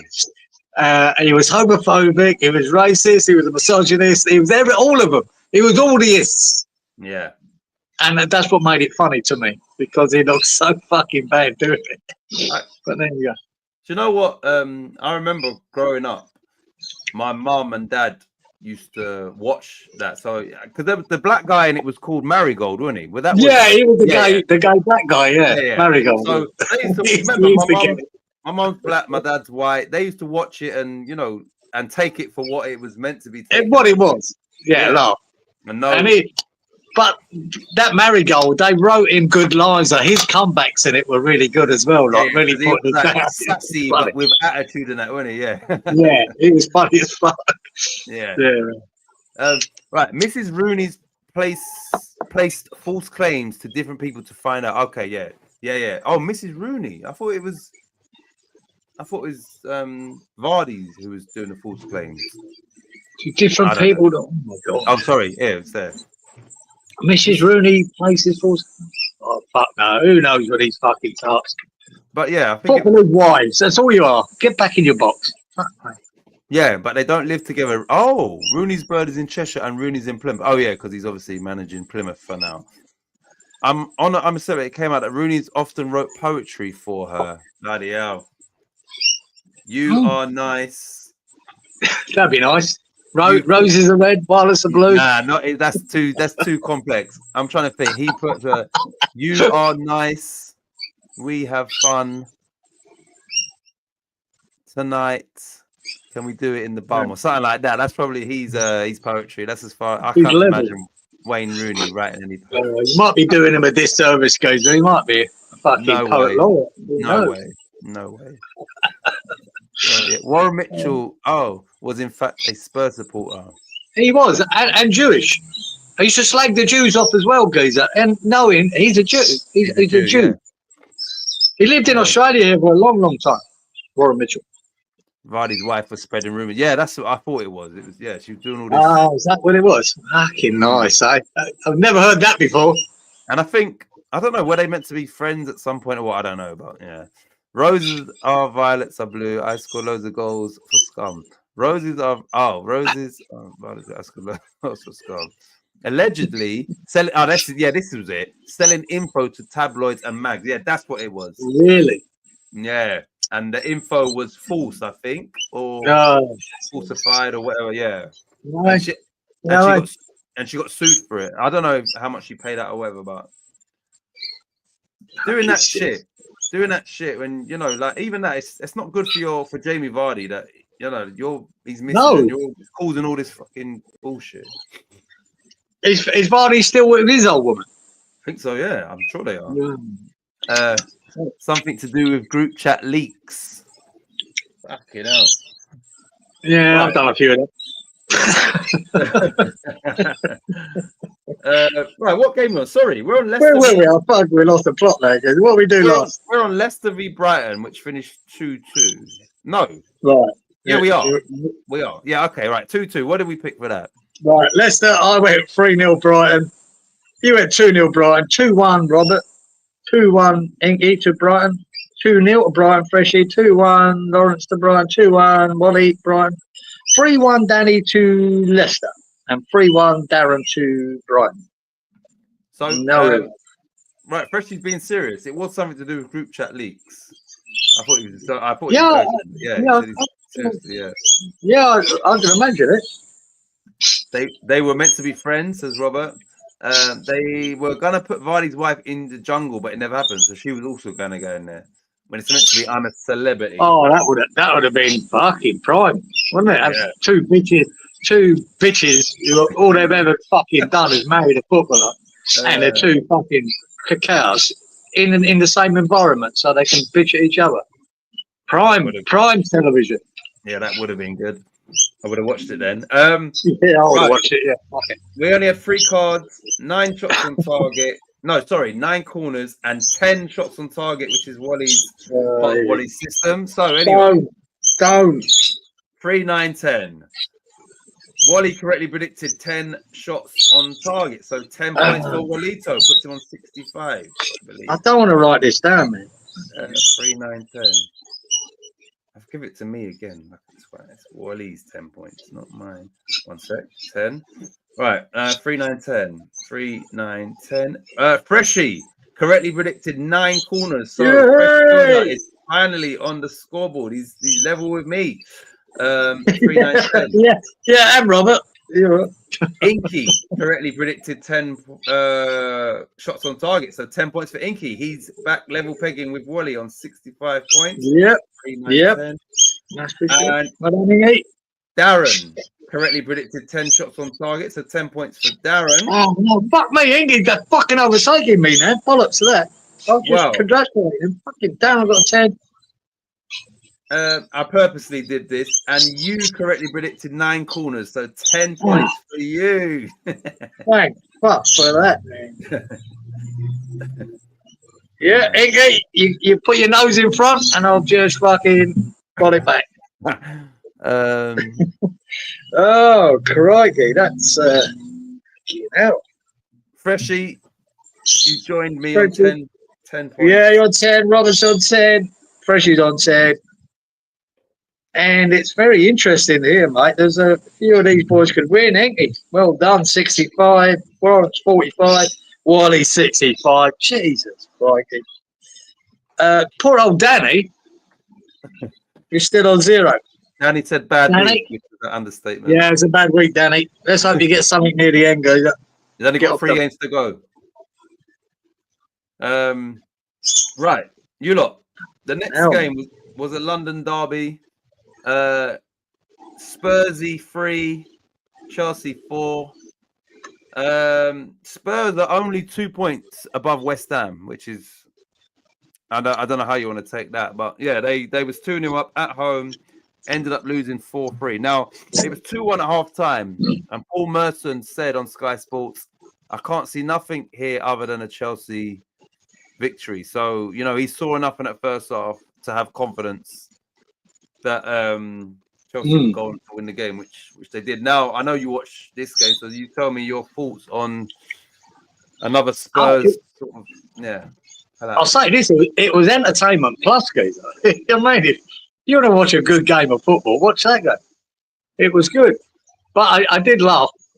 Cucurella slipped. Yeah. What? Right. He gave a goal away by slipping first time, and then he done it again. And both times they scored from it. So, then he changed his boots. I just, but yeah, you're right. Here comes Big Angie loving Freshie, and I'll tell you what, the tune of that. But you got to look. He got Van der Ven back, and Romero. Both of them ended up coming off fucking injured or fucked. That didn't help him, right? But his defenders, honestly, if I was the manager, I've always big hands in that game. But Zuma and Sarr, the 2 penalties they gave away, honestly, it's the worst I've seen. To dive in as they did, where the guy's going nowhere. Palmer was running towards a corner flag, and he comes crashing in behind him. That was one from Sarr. The Zuma comes, this big sliding fucking tackle. All the keys had to do is push it forward and take the hit. It's so unprofessional, man. And that's what I do. I am a big Ange lover, but he must have been pulling his hair out with that. He gave them 2 penalties. Gave them it. And it's 4-3 the end result. You gave them 2 goals with that. Yeah. And there was 2, they hit the bar as well, Tottenham. You know what I mean? And of course, Chelsea probably deserved it in the end. But Jesus, to me, to self-destruct with your defenders, giving them 2 penalties like they did, fucking hell, man, that would break your heart as a manager. You go, what the fuck are they doing? So, yeah, it's fun, man. All right. I've seen a few discussions on, I think, TalkSport, where people are basically saying, and some pundits are saying, if Ange doesn't change, they can only see him getting sacked. Absolutely. They'll sack him, goes up. I have no doubt they'll sack him. Yeah. The supporters have already turned, right? They've already turned. And I knew this was coming. The trouble is with Ange, what he's got there, the way he wants to play, once you've got your fucking keeper injured, you've got Van der Ven injured, Romero there, and it's not like Levy's giving him all the money he needs to put the team together that he wants. You know what I mean? I don't think he is. I don't think he's got the team to play like he wants to do. That's his fault. But he still keeps playing because that's what he knows, and that's what's been successful for him everywhere he's been. But he's not going to get the players he needs, I think, to play like this. And when you've got a few of them injured, like I think Van der Ven and that keeper are so fucking important. You know, the keeper can play sweeper and he's good with the ball at his feet. They've got Forster now, who's a good shot stopper, don't get me wrong. But it doesn't suit the way he plays. Van der Ven is the quickest centre half in the world. You know, I mean, it can't be if he's fucking continuously fucking injured. I just don't think he's got the team to do what he wants to do. So I mean, Richarlison's been injured for fuck knows how long now. I haven't got him to put pick. I think Son's coming to the end of it. He's hit and miss. He's good in bits, terrible in others. Gave the ball away a lot in that game. So I just think he's not got the team. With the right team, I think that guy is a threat to winning the Premier League. But they won't see it that way. They'll just see it, the losses, and go, right, fuck it. Get rid of it. Right. And then what? As a top manager, if I'm going to play devil's advocate, you have to be flexible, don't you? You know, if you haven't got the players available, then because basically what he's saying is he doesn't have a plan B, which is not a good message to the fan base and owners if you've only got one way only of playing, like only that's it. That's it. But if you've been a manager for 20 years, and everything you've done has been what you've done, Yeah. right? Your philosophy, and you've been successful everywhere you've been. How do you change it? Because I mean, he won in South Melbourne, won the league. He done it here in Brisbane, won the league. He went to Yokohama, won the league. He went to Celtic, 5 trophies out of 6. He took Australia to win the Asian Cup, which is like winning the European Cup in wasn't it? Yeah. Everywhere he's been, it's worked till now. But it's early days. Everywhere. How is he meant to change? His plan B is make plan A better, do it better. That's his plan B. Here's the plan that works. It's worked for me everywhere. My plan A is the way we do it, but you have to be better at it. And him slagging off Werner, Yeah, Werner, you're fucking right and all. That guy is so shit. And you know what I mean? And he's still on loan in it.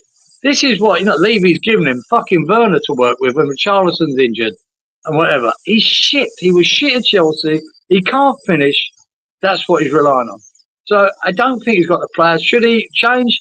He just hasn't got it in his head to change because he's never been unsuccessful doing this. Yeah. There you go. I'd like John McGinn, Freshie, so I'd like him. I'd take him at West Ham, so I don't think it's a problem.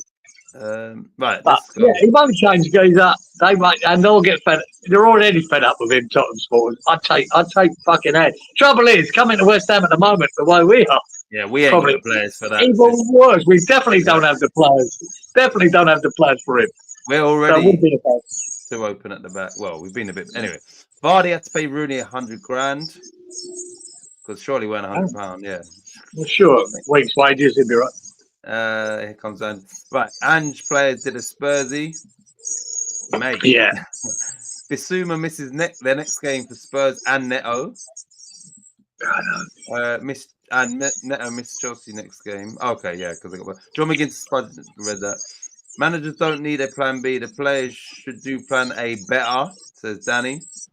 That's Ange Postecoglou's philosophy. Timo Werner to East Ham, says Danny. Oh God, he's so bad. I've never known a player to get in such good positions to miss and miss and miss every time. He's so bad, man. Never known it. Right, so anyway, Spurs 3, Chelsea 4. Before you read out the scores, there was 5 cards, 15 corners, and 13 shots on target. But anyway, what did we pick for Spurs 3, Chelsea 4? I haven't said all that with Ange. I predicted Chelsea to win. Yeah, no faith in your boy. I said Spurs 0, Chelsea 2. You went 2-2. Robert up there, he said 3-2 to Chelsea. Unlucky that. 2-1 said Inky at Chelsea. 2-0 Chelsea at Fresh. So Freshie said 2-2 Lawrence. 2-1 obviously Wally. 3-3 said Danny. Good effort, Danny boy. There was only one away go. And 3-1 Darren to Chelsea. I remember Danny saying it, and I said if it is, that would be a great. Great pick. It was a great game to watch. Werner was utter gash the other night in Europe. Oh, it's so bad. On a roll now. Freshie's on a roll now. Right, let's go. 5, 15, 13. 5, 15, 13, 5, 15, 13. 5. Lawrence correctly predicted 5 cards, so 10 points for Lawrence. Ooh, Lawrence. Okay, 5, 15, 13. 5. No. Freshie. Get them up there. Freshie's gone past me. He correctly predicted 5 cards, so 10 points for Freshie, taking him to 20. It's not how you start, it's how you finish. 5, 15, 13. 5, 15. And Darren correctly predicted 5 cards, so 10 points for Darren. 10.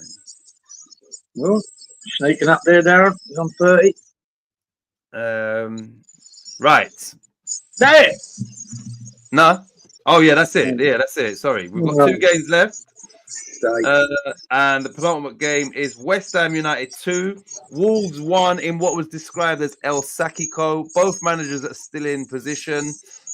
I do believe if West Ham would have lost, Gary O'Neill, Lopetegui would have been out of a job. I think Wolves are going to be more they're going to want to hold on to Gary O'Neill as long as possible, I believe.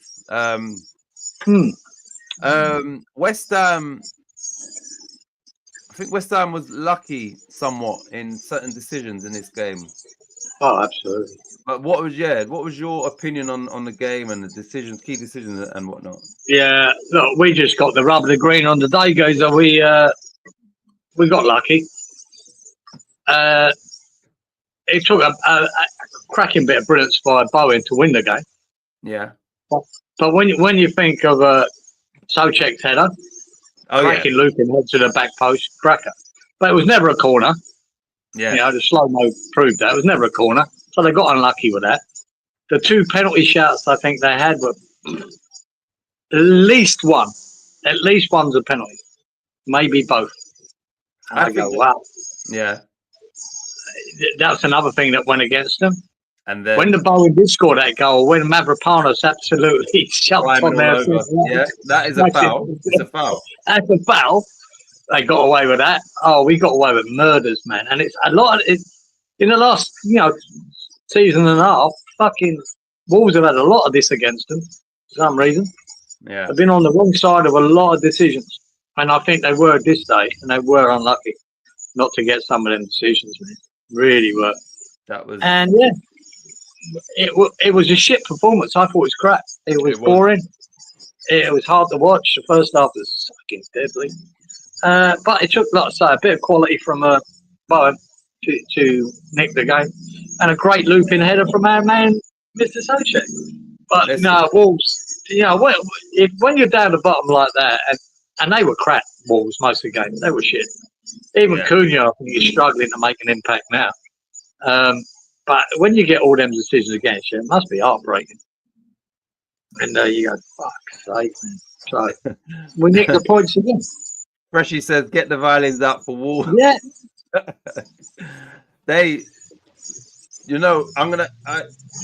I'm saying it again, and I'm speaking about this man because once again he was influential in by hook or crook getting West Ham the 3 points, and that was Thomas Souček once again. Now, once again, how many times to say it?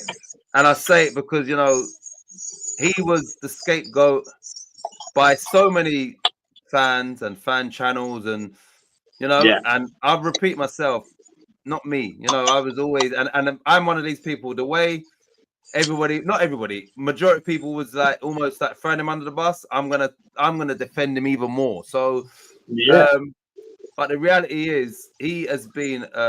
When we look back, even if you're not looking back now, if you can't see it now, if you look back in a couple of seasons from now, how important Thomas Souček was in delivering West Ham a European title, in delivering European football to West Ham, in solidifying West Ham in the Premier League, and just keeping us, rather than doing what we've done historically, like whatever, floating around and all of that stuff. He has been a major signing for West Ham and deserves, I think, so much more respect. And I said, when he was linked with Spurs at 40 mil and all of that, I said, this guy, if he plays against us, he will come back to haunt us. Do you understand? Like, you can just see that. And, new players have come in, a whole heap of new players. And, he's got his place back on merit and probably shown this manager why, you have to find, as a West Ham team and what we've got available, you have to find a place in the team for Thomas Souček. And yeah, long may it continue, man. I'm happy for him. And he's such a nice person. Like, really, he's like a gentle giant. You heard his interview afterwards speaking about Antonio and just the way he talks and that. He's humble. He's so humble and he's soft in nature. And you can see, like, on the pitch, he does what he's got to do. He's not a malicious player at all. No. Yeah. But I mean, what's your thoughts on Souček? No, I've always defended Souček and criticised him when he was poor, and I think this is the trouble with some people they relate him to Moyes. When Moyes was playing him when he was out of form, they blamed Moyes and Souček for that because he was poor for a little while there. But I thought he was just fucking knackered. He was playing, every minute for the Czechs. He was playing every minute for West Ham. He weren't doing great at that time. West Ham weren't doing it. He wasn't the only one. Everyone was fucking poor. But they blamed Souček a lot because he was a Moyes, first pick, when maybe he did need a break at that time. But I've never been a one to fucking knock any West Ham player that goes out there and gives their all. And nobody gives their all more than him or Super. Yeah. I mean, they ain't local boys from fucking Barking. You know what I mean? But they fucking bleed for that badge, man. They bleed for that shirt. How can you be so against them for that? Even when they're out of form. We've had lots of players at West Ham like that over the years. A Jeff Pikes or a John McDowell weren't the best in the world, but my God, they gave everything on that pitch. And they were appreciated then. They were loved then, regardless, of their limitations. Yeah. And I think Souček, got sort of tarred with the same brush as Moyes for a while. And it's fucking bullshit. The boy goes, how many times you see him with a split head still? Just wrap me up, get me out of there. Exactly. You know what I mean? Fucking this boy, and he's always a goal threat. Yeah. And when you've got the likes of all the fucking forwards we brought in, from Haller to Scamacca to Ings, and fair play for Antonio for this as well. He's still there. He was still there fucking because we needed him. Because all the others fucking are not up to it. He still gives his fucking heart and soul. And Souček's the fucking same. And when you haven't got all these strikers scoring goal, we're relying on Souček to get us points. And he does. And I just don't see how you can be against him. Yeah. But some people prefer to knock him rather than praise him. No, it's I don't like it. And I think, like you said, back in the day, things were different. Now here you've got, channels like this, and everybody uses it as if there's an agenda or there's a scapegoat. I think people just, we had the whole Moyes out thing. There's probably loads of channels and that was their thing. Moyes out, Moyes out. You can say it, but you don't need to keep saying it. And I think with him, he's that guy that on social media, okay, if West Ham are doing bad, was Souček in the team? Yeah, right, straight away. We're always going to talk bad about Souček unless he scores a fucking hat. You understand? So, and what I found with these channels as well, guys, when he was in poor form, then he'd have a really good game. They'd play that down. Yep. They're still, they do their markings, players of the week who gets what, whatever they call it, 6 out of 10. He'd have a great game. They're still giving like 5 out of 10. Yeah. There's an agenda in their heads that probably didn't even realise it. Yep. But there is definitely, and play it down. I saw Nick Kilton do that on Claret & Booze the other night, and he actually done another video where he admitted it, right? I saw it straight away. Oh, Souček got a goal, big deal. And then he said, look, in the next video he did, because he must have got some blowback maybe on comments. And he said, look, I sort of played down Souček's goal the other day. It was a good header, rather. He sort of redeemed himself a little bit by admitting that. But because that's been in his head, right, with Moyes and Souček, to not give him praise when praise is needed. Yeah. I've always been, I was totally against Benrahma. I never liked him. No, never really put for him. Right. But I would, if he had a good game, now and again he did, I'd praise him for that. Even though I really didn't think he was good enough for us. I remember that one, was it at Brighton when that ball he took down on the right wing? Took it down and then put it across to Bowen, But what? I mean, that was a ball of the fucking season for him. It was fantastic, and I gave him a lot of credit for that. 2 great touches by Bowen, goal. Yeah. And but overall, he was crap. I never slagged him when he was good. No. To me, that's the mindset you get into of being negative about a player, and you just want them to be bad. And it doesn't matter. It confirms your bias when they are bad, and you won't give them credit when they are good. I think that's a bad way to judge things. Myself. Yeah, it is bad because, we both weren't Benrahma fans, but I think we're the opposite to these people is that if the player that we don't really rate does something good, we're overemphasize how good they were, because like normally we feel he's not great, and this time but Souček scored. It's a surprise to see them have a good game because they've been poor, but you're delighted that they have. But I found the opposite with these people with Souček. They don't want him to have a good game. That seems to be in their head. They don't want him because it means he'll be playing next week. I don't want you to play. Jesus fuck. Anyway. Right, let me get to comment. We got lucky. Could have been 2 pence for them, says Wally. Wally says, "Love that 2-1." Fuck up. I should Marino, have given it the fucking Wolves. I should have given it 2-1. Yeah, we should have stitched him up. Mourinho has been linked to Wolves today. I've seen. I couldn't see him going there, man. I don't. Yeah, I don't see that happening. I knew. I do believe O'Neill will stack O'Neill as well. I think he's got. I do think he will stack. Well, they're playing Ipswich this week. If they lose to Ipswich, then I would imagine, yeah. But I think they are trying to give him every chance. They are. Yeah. Good morning, Darren. Morning, all. I'm driving, but should be able to join 20 minutes. Thanks for tuning in. As always, Darren.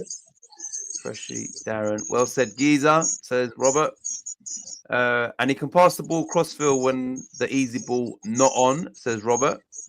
Talking about Souček. Benrahma pulled out of park. He did. He annoyed the shit out of me, Freshie. I hated him. I hated him for it. And you had the old silly bollocks on E20 fucking James silly nuts, praising him every week, even when he was shit. Praising him and what are you fucking watching? Oh, he got an assist. He passed it 5 yards to some player who banged put in a banger, and he was talking about his assist, even though he was shit for the rest of the 90 minutes. Yeah. I couldn't understand that. That was his confirmation bias because he wanted it, because he decided he was good. Even when he was bad, he goes the other way. He's still good. He was all right. Shut the fuck up, man. Just judge it on game by game. And that's why I'm quite happy criticising Souček last year when he had a bad game. But I still know the effort was never lacking. I've never knocked him for that. He weren't in good form for a little while there, but most of the team weren't. You criticise game by game and you praise game by game, whoever the player is. And I just don't understand when you get a thing in your head about a player and you more or less want them to be better so you can back up your bias. You're a fucking idiot. Listen, I'm glad he mentioned Fever. The reason why is because I thought back to saying I saw him. Basically, I remember the game. We played Liverpool.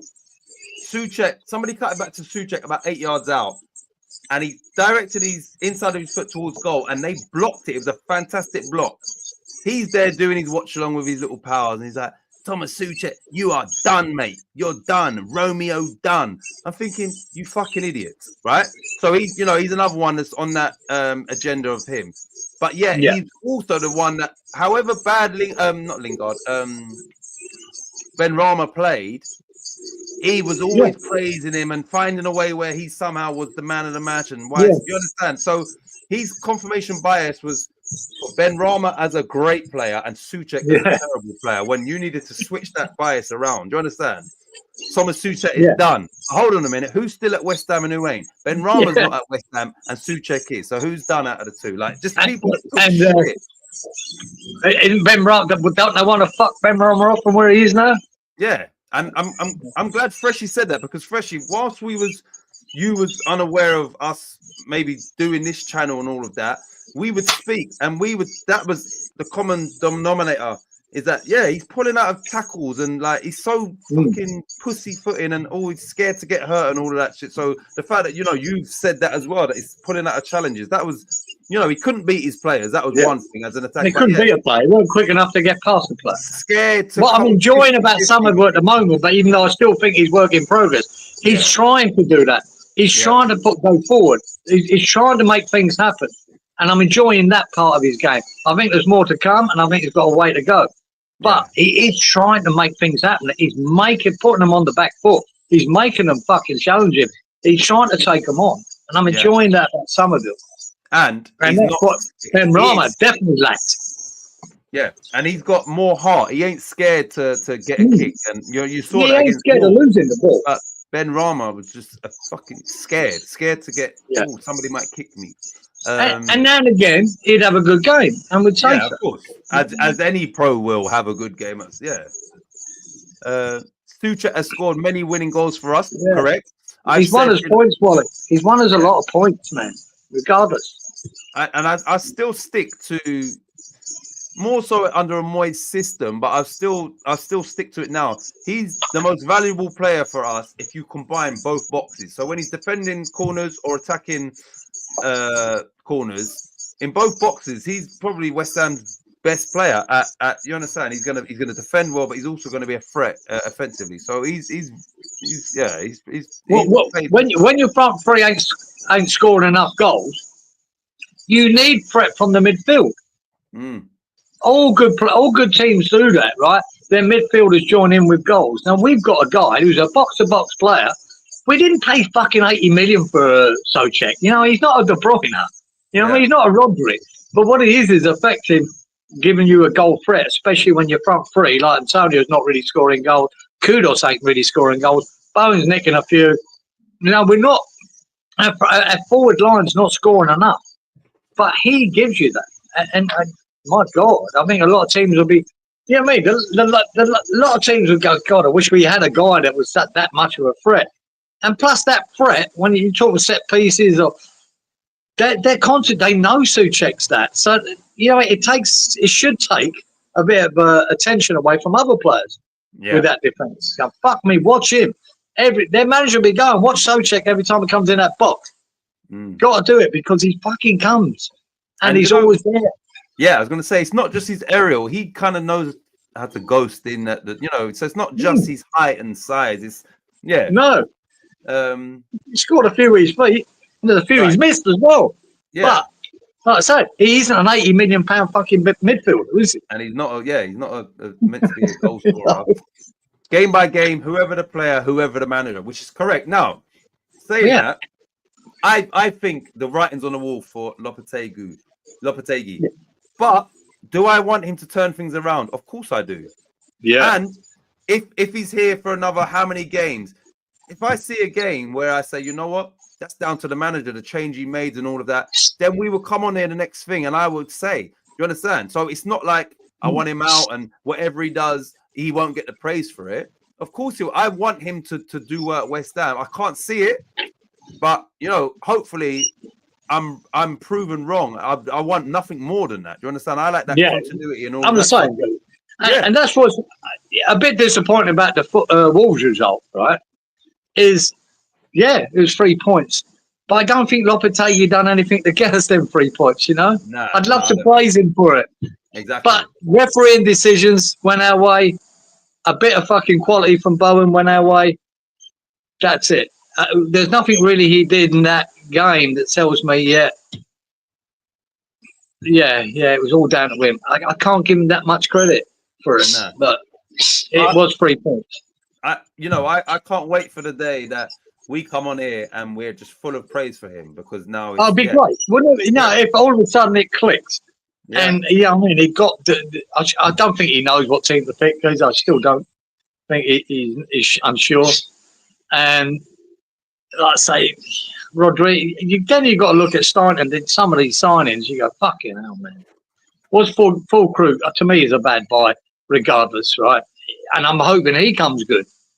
He may do. Rodriguez to me, really? Man.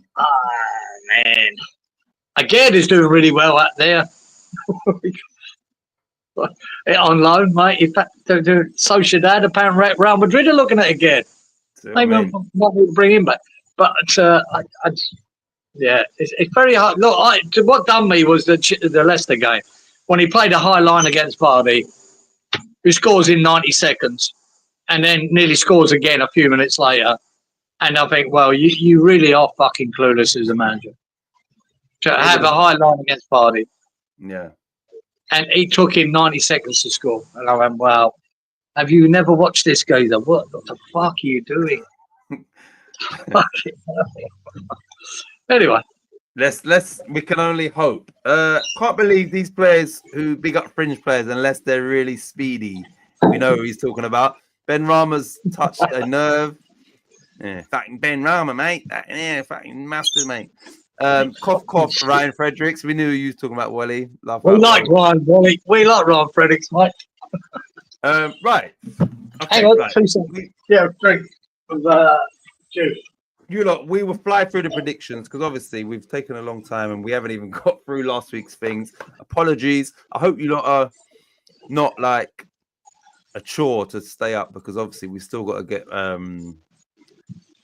we still got to do our predictions as well. But we've got this game and an Elites game, and then we'll get straight into the predictions for this week. There's no 3:00 game either this week. I'm sorry, there's no 12:30 game tomorrow. Right, let's fly through these now because look, we've been on 2 hours and we ain't even bloody finished yet. Okay, yeah, we're getting carried away. We're blaming Wally because Wally was late. We're just blaming Wally. Right, so Yeah. West Ham 2, Wolves 1. What did we pick for that? Yeah, fuck me. I picked 1-1. I was fucking that close to being right, mate. But anyway, I went 1-1. You went 3-1 to West Ham. Goes up. Unlucky. 3-2 said Robert to Wolves. Yep. What was it? Engie. 2-1 to West Ham. Well done, mate. Well done. I just don't want to get to Wally. Fuck yeah. Freshie went 2-0.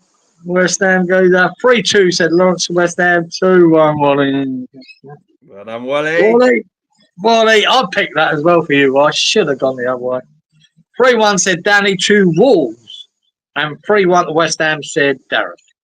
So Engie and Wally. Level pegging, even Level pegging, yeah. with this, we've got the correct score. Well done, Inky, because I know Inky's got another correct score as well. We've already acknowledged that. Oh, in there, Inky, sir. Right, so 7-11-9 in regards to the other stats. Right, you correctly predicted 9 shots on target, so 10 points for you. Oh, something. 7-11-9, nothing for me. That's like 7-11-9, 7-11-9. 7-11-9. 7. Freshie correctly predicted 9 shots on target, so 10 points for Freshie. 7-11-9, 7-11-9, and that's it. So that's it. That's it. Yeah, 10 points for you, 15 for Wally, 10 for Freshie, and 15 for Inky. Oh, hang on. And then we've got one more game, which is the lead game. Right, I'll just tot this up, guys, and I'll tell you what the standings are. Whilst you're doing that, Ben Ramos eating a toasty, enjoying it. Not Danny good. Boy, what is going on, sir? What is he on? 0? What? Danny ain't got no points. No, one game left, Danny Boy. Had a bad day. Fucking hell. All right, I've smashed up to 35. Fucking hell. I'm happy with that. That's how bad it's been. Inky and Wally. Oh, you've been on 10 for a long time, guys. That's fucking terrible.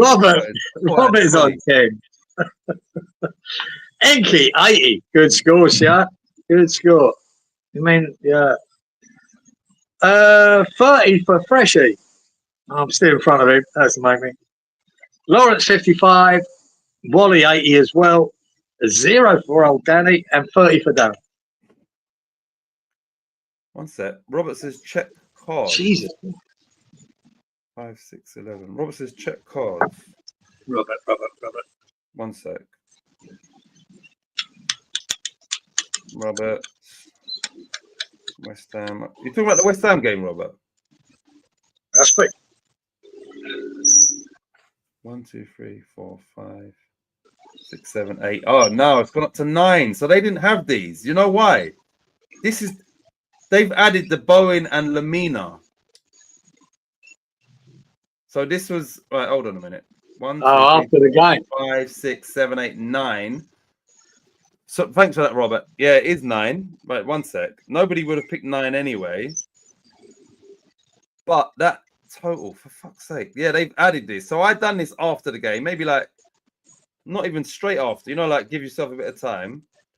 I just need to check something. Right, hold on. So we need to add 2 to the total. So what did you give me more 10 points for? Is Robert just going to nick fucking 10 points off me? No. You got 9 shots on target. No, that's for the card. No one would have. All right, then.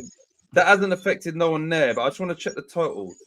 Nobody was 2 off anyway, I don't think. I'm just going to check the total. So the total was 2-8. The total was 283. Oh, fucking hell.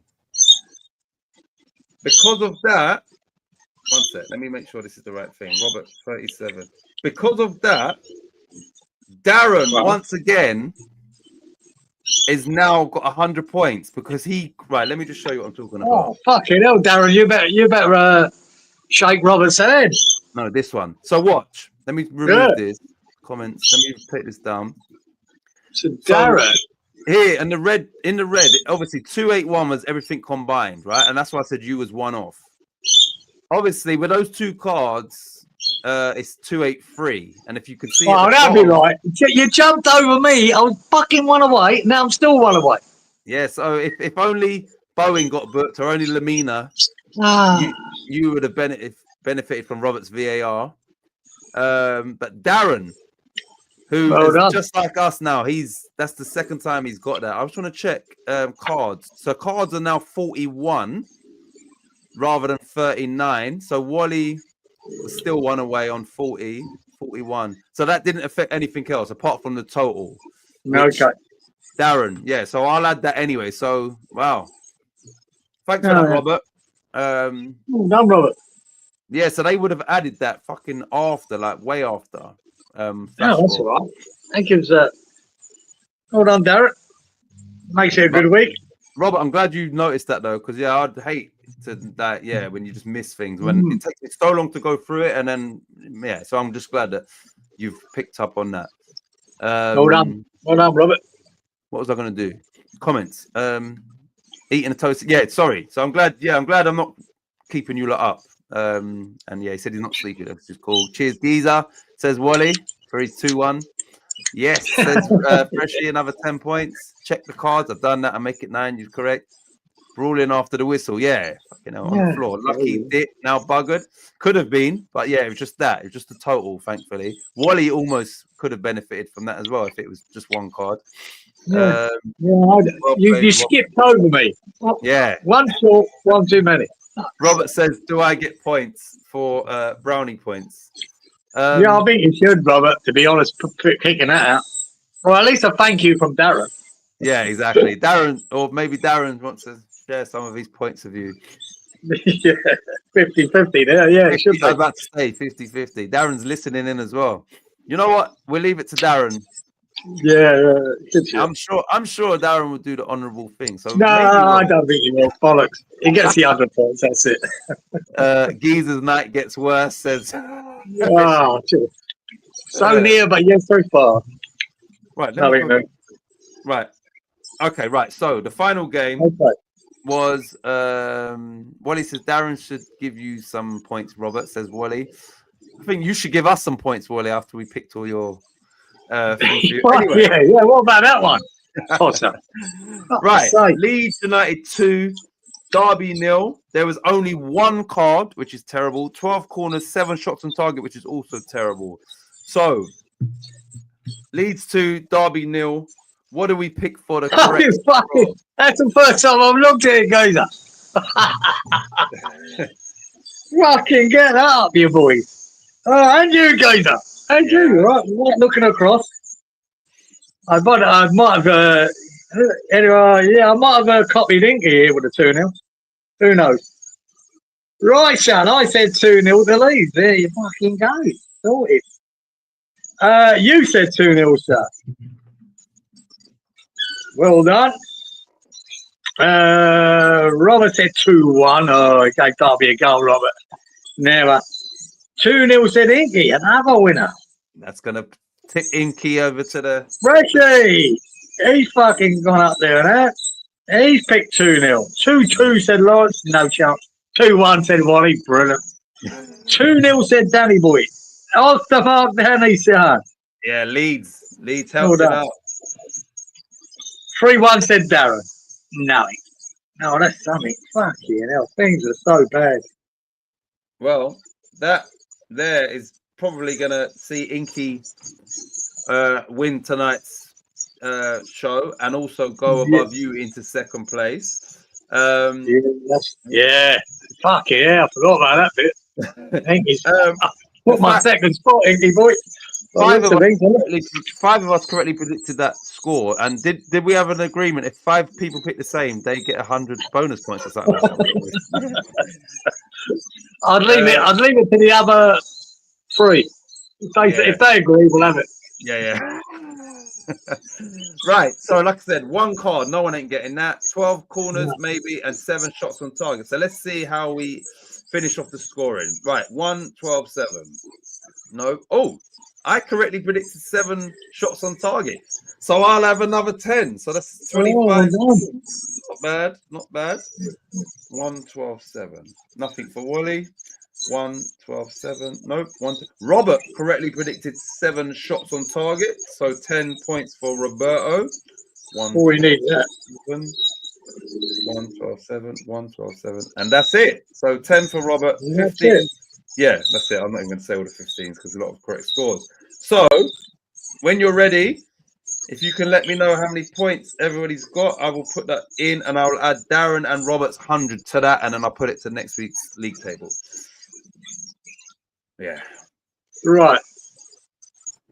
Danny, just saved the day there, son. You got something on the board. Yeah. It'd be terrible going for a week with absolute 0, wouldn't it? 15 for Danny, yeah? 15 for Danny, yeah. Yep. All right. Roberto, 20. Yep. Darren, 30. Darren, 1 sec. Darren, 30. Yep. Titch, 35. I'll have that. Jeez. I was sitting on 10. Yep. Actually, yeah, it is 35. Okay. Freshie, 45. Can't be lucky to get that, to be honest.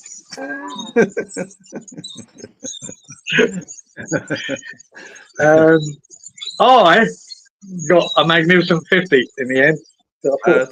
Remember, this was a 10-game week as well because Liverpool didn't play. Yeah, it's right. It was a 10-game week. So, yeah. Okay. Who we got there? Wally. Lawrence, 55. Yeah.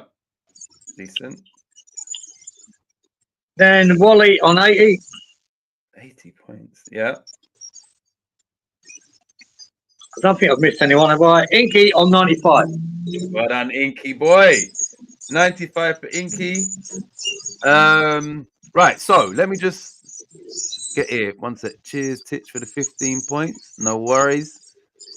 No worries, Inky. Inky, congrats. Leeds group chat new. My worst week since I started. Yeah, Danny. I mean, it was, mate. Weren't that great for a lot? A lot of us, but there you go. Nice of you, Darren. Well done, Inky. Right, let's go back to this. So, Darren's obviously heard, because he's driving, what's going on. If it wasn't for Robert, and the worst thing is, I would have no need to go back. I'm so diligent that I've been doing this before today, like not leave. It's too much for one day. I'm thinking, in my natural instinct is before go back again. I'm thinking, I've counted this. So I wouldn't have gone back through it. So Robert, if it weren't for you, we wouldn't have known because obviously. So. I'll tell you, if that's Darren's recommendation, what I do believe should happen is Darren gets his 100 and Robert gets 30 points anyway. I don't mind. I'm whatever. This is all fun and games, but it is nice to get points. So the fact that if Robert's going to overtake me in that, I don't agree with it. I think we should give Rob 30 points for pulling that up. I think Darren should keep them because he's everyone's happy with that. Darren earned those points, because it was 9 cards, which was so it's on Robert for bringing that to our attention. So I think no, I think he's worth 30 points for that. 30 points is and like I said, that puts him on 50, the same as me this week. As long as he's not more, I'll agree to it. Right. So we're going to give Robert 30 points because it's if everyone's happy with that, because this is a democracy. Of course. So you lot. Cheers, bros. Inky, glad fellow Leeds fan won. I agree, Geezer. I'm fine with it as long as you're still top, Wally. You've actually stretched your lead at the top tonight. So it's hard you don't really want to take from Darren actually because he was oblivious and he technically he got the correct thing. And then if it wasn't for Robert, we wouldn't have known that. And so yeah, we do 30 points, yeah? Yeah, I mean that's fair, mate. I'll take all I can, says I mean that's fair. right. I mean, no, to be on the ball like that, Robert, fantastic. Because it's nice to have a bit of a check for us. Yeah, you need to. Isn't it, what we do, Yeah. especially what you have to do. It's a lot of numbers, but and so I think it's good, mate. You've saved the day. Yeah. Right. So Do you know what's funny? Not hey, Gazer, I didn't mention it, but my boy was just out. You know when I was saying about got fucking Rooney's, misses and Vardy's, getting back in the kitchen and fucking make them with. Yeah. He's looking at me. He's looking at me in shock. Yeah. Thinking that you're like Dad. You can't say that. Say that. Wait, hold on a minute. Oh shit! And Robert also got the 100 points as well, didn't he? For the lucky dip. Yeah, because remember Robert won it on the goals. Forgot about that. So Robert, Robert even got better 20 way points. for Robert. He had a 20-point shitter. He got 100 points lucky dip and 30 point as a gentleman's. Yeah, don't worry. We'll find way to deduct it off him later. Yeah. So 150 for you in total tonight, Robert. So Brilliant. good guys. Good week. Don't always come last. Right, well done. I'm fine with it. If you give Larry Dog 30 for the missed week, he keeps banging on about.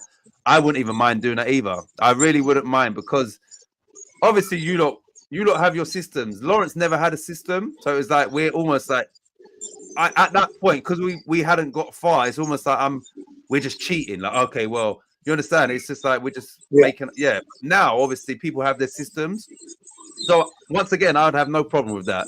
Because he does keep banging on about it as well. So, and he probably only would have got about 30 anyway. So, I don't mind. Well, yeah, I'd say he mostly gets 30 most weeks. So, I'm happy with that. But then you bring Danny into it, who's missed a few. So, yeah. We'd have to give him 30 for all the ones he missed. Which I don't mind. Wouldn't bother me. All right, listen, you lot. And after this, we draw a line. Lawrence is getting 30. Danny's getting 90 points, which is 3 weeks. Okay, I'm going to add them on now. Right, I'm going to give Lawrence, and I'll do it separately. 30 on top of his 55. So 30 for Lawrence, and I'm going to give Danny 90 points, which is 3 weeks. See, I'm looking after you there, Danny. Danny boy.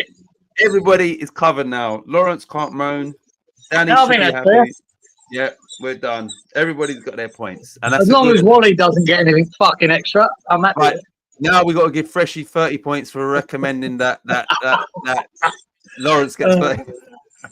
Anyway, right. So you lot, we're all square, and it's all good. Yeah, good catch, Robert. Right, here we go. Freshie and the weeks I've missed. Oh, he put it there. You got them.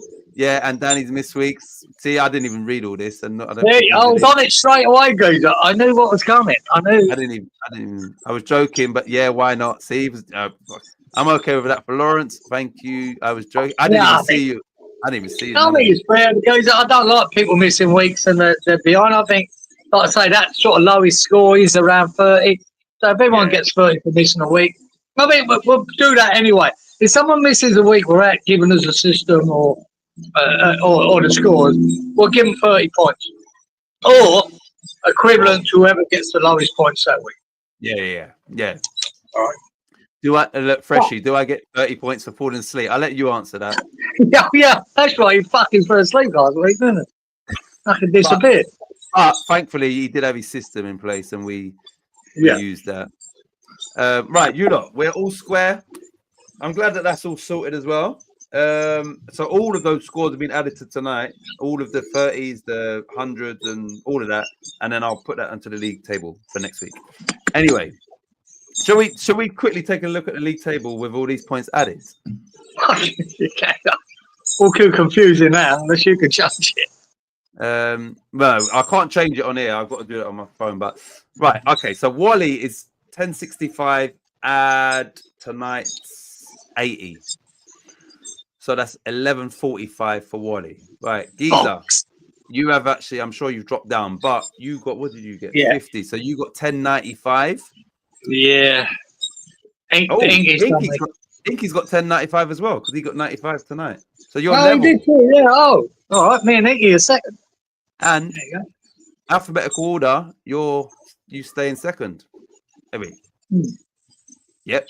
Right. So I've dropped down. I've got 35. I've got 50. 10.50. Dazza. Right. Dazza got. Where is it? He got 30, but he also got 100 after Robert brought that to our attention. So he got 130. Where's Darren? 1,080.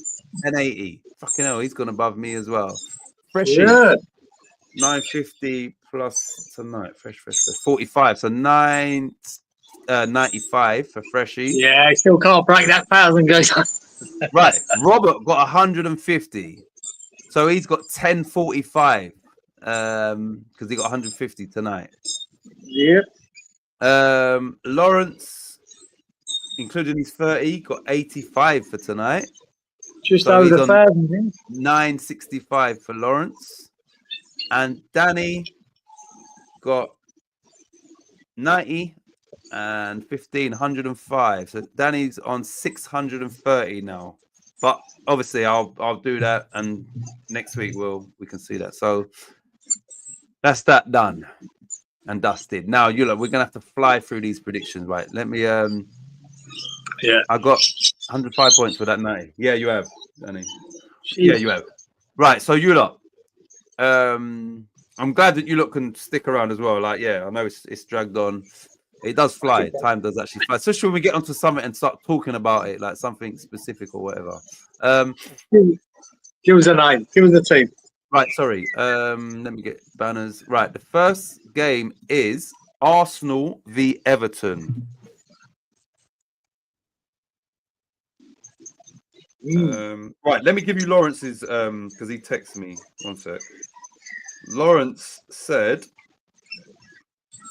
Arsenal 3, Everton 1. That's Lawrence. Let me put his other stuff in there. Lawrence 5, 11, Yeah. 14. No, Oh shit. Wait, hold on. 1, 5, 11, 14. Lawrence 5, 11, 14. 5, 11, 14. And 3, 1. Right. Who's next? Right, here we go. Robert's first. The people's champ. Robert says 3-0 Arsenal. 4, 14, 10. Roberto.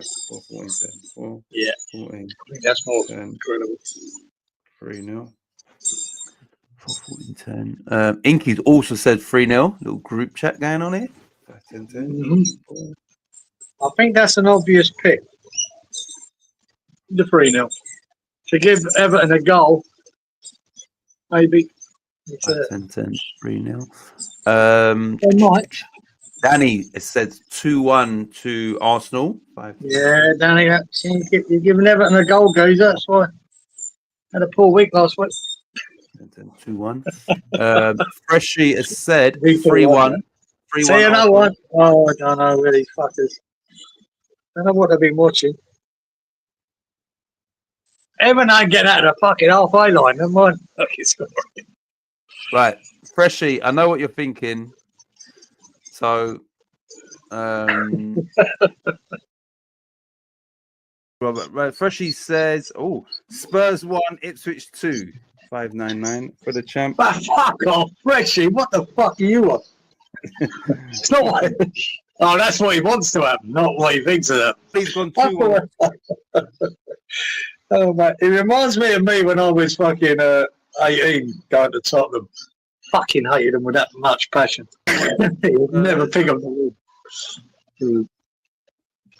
The relegation haunted geezer taking the piss out of my Spursy.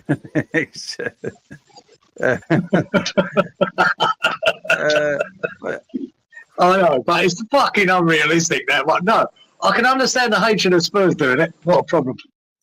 But it ain't happening, Gator. It ain't happening. But it ain't happening, Gator. It ain't happening. But it ain't happening, Gator. It ain't happening. Well, fuck off tomorrow, you 2-1's bullshit. You know, it's funny, you lot can't see this, yeah, but I can see Geezer when that's playing. And his head's just down. He's not even looking at the screen the whole time. His head is just down. I thought I'd seen the fucking last of that, guys. Right. It makes me paranoid now that I can't say anything.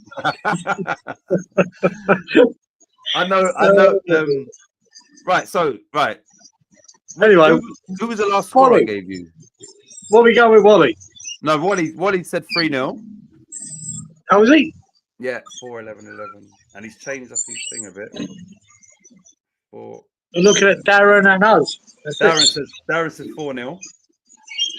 No, let me say Um, Oh, Inky says, well, Wally's laughing, Freshy's laughing. Inky says, that's never going to get old. So, fuck it is for me, ain't it? yeah, you like, listen. So, if you haven't used StreamYard, yeah, you got the main screen, but down below, can you see me can you see me at the bottom or not? No. Oh shit! So obviously he's not logged in yet, but because I'm administrator, I can see me and Giza in two separate little boxes. So yeah, even though on the big screen I can just see the video, I can see him where he is there, and his head was just down the whole time. Like, hurry up and fucking finish. I need a clip where I get something right, so you can play that. Right. Yeah. So, Yeah. I'll have to live with that one. what are you ready for this game? Arsenal. Yeah, I'm like I said, yeah, all these people give Everton goals. I'll stick my neck out again and say they're not getting one. I'm going to have 2-0 though. 2-0. I'm not going to go bonkers with Arsenal. 2-0. Because I think they'll be pretty resolute. That's probably won't be Everton this shit. But anyway, 2-0. I'll have 9 shots on target, 11 corners. Yeah. Cards. And cards 5. 11, 9, 2-0. Right. I'm gonna go for 4. Nah, don't try it, mate. I'm gonna go for Arsenal 3.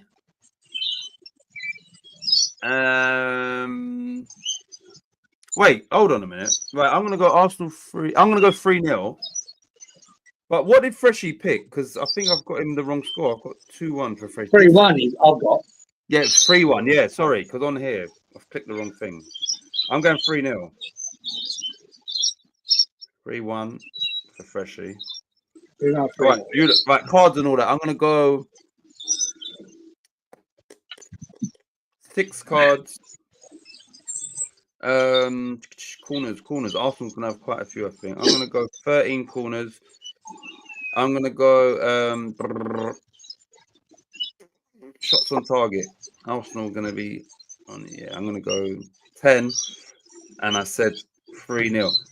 Yeah, I forgot to say in the West Ham Wolves game there was 11 corners, all of them for West Ham, and 10 of them was in the first half, which is crazy, isn't it? Yeah, it was bizarre, wasn't it? It was bizarre the corner count there. Right. So Inky says, "Can we make that into a ringtone?" Let me get back to you. Yeah. Let me get back to you. I'm going to try and see what we can do here.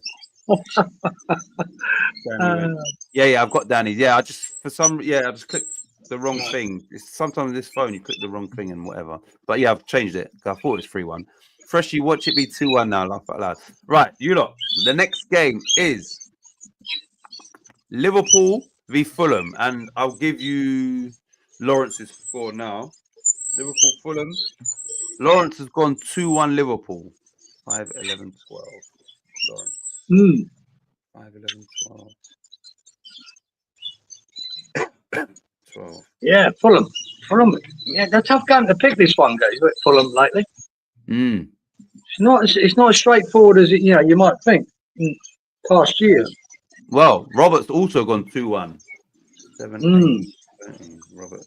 17, yeah, they're definitely gaining a lot of respect lately, old Fulham. 2-1. You're all right. Inky has gone champ. This week's champ. He's gone 3-0. 4-10-10. Inky. 4-10-10. Yeah, it's a tough one, man. 3-0. Right. Walito has gone 3-1. 5, 11, 11. Wally. 5, 11, 11. 3, 1. Wally's mixing it up this week. There's a sniffle there, Kira. Get some bread out. You're hungry. Ooh. Right. Are you gonna put yourself in that? No, like I said, I think they're a tough team to pick. Fulham, mate. I don't. 2-1 to Fulham. Yep. No, I tell you what, it could happen. I tell you what, it could happen. So I'm not going to knock that. Danny's gone 2-2. It could also happen. Liverpool doing 4-0. Yeah, it could do. But geez, yeah, it's one of them games, man. That Fulham, they turn up on the day, they could give them problems.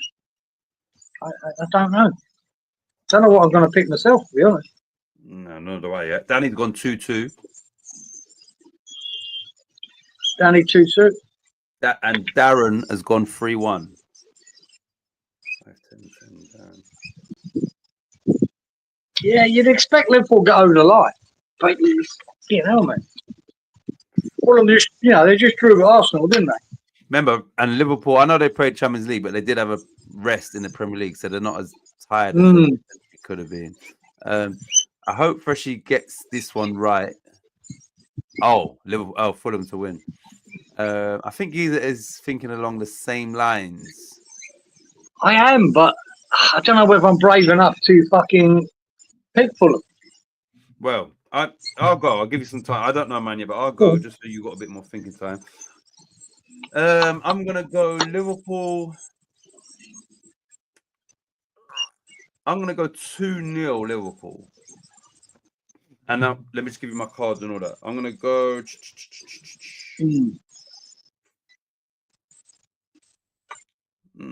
5 cards, corners, quite a lot.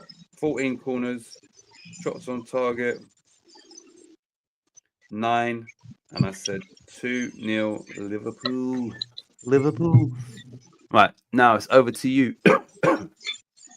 The only thing I think puts me over the line with Liverpool is the form of Salah at the moment. He's on fire, man. For assists and goals, he's on fire. And I think that'll be what ultimately will give Liverpool the win. He'll score a goal or he'll make an assist, at least. Yeah, I'm going to go with Inky, the champ. I'm going to go 3-0. 3-0? I thought you were going to give Even Fulham though a goal. Neil, don't want to go 3-0? Yeah, I thought you were going to give Fulham a goal. I didn't know what you score, but I thought you'd give them a goal. Do I give him a goal? No, I thought it now, so I'm going to go 3-0. But yeah, I might have been wiser to give Fulham a goal. I just think Salah's going to make the difference. That's all. Okay, 3-0.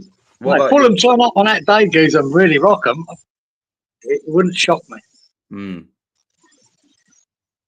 And Liverpool, they can't maintain this throughout the whole season, so they are going to drop points somewhere. And Fulham is a dangerous team, definitely.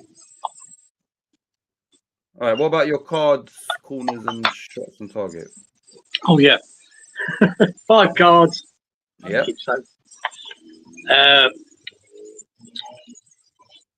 11 corners. Yeah. 11 shots on target. And you said 3-0. Okay, you lot. Next game is Newcastle v Leicester, and I'll give you Lawrence's predictions. Lawrence says 2-0 to Newcastle.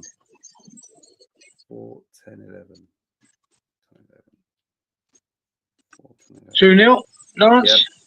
4, 10, 11. See, this is another game here. I fucking don't trust Newcastle at all. But at home, should they win it? Should they win it? They should. Right, where are we? Hopefully, here we go. Right, Robert's gone for a 1-1 draw. 4, 10, 6. Robert. 4, 10, 6. 4, 10, 6. 1-1. Who's next? Inky's gone 2-0. Champ. 5, 10, 10. Inky.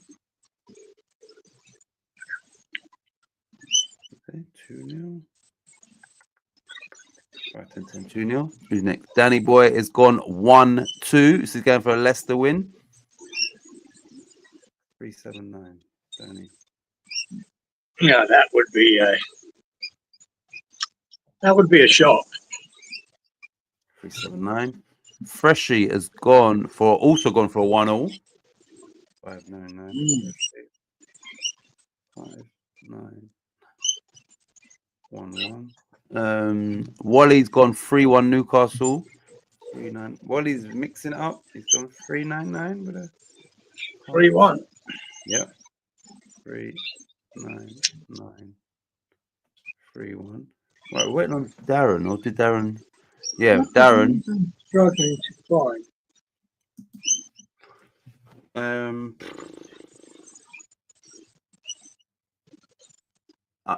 What have you done?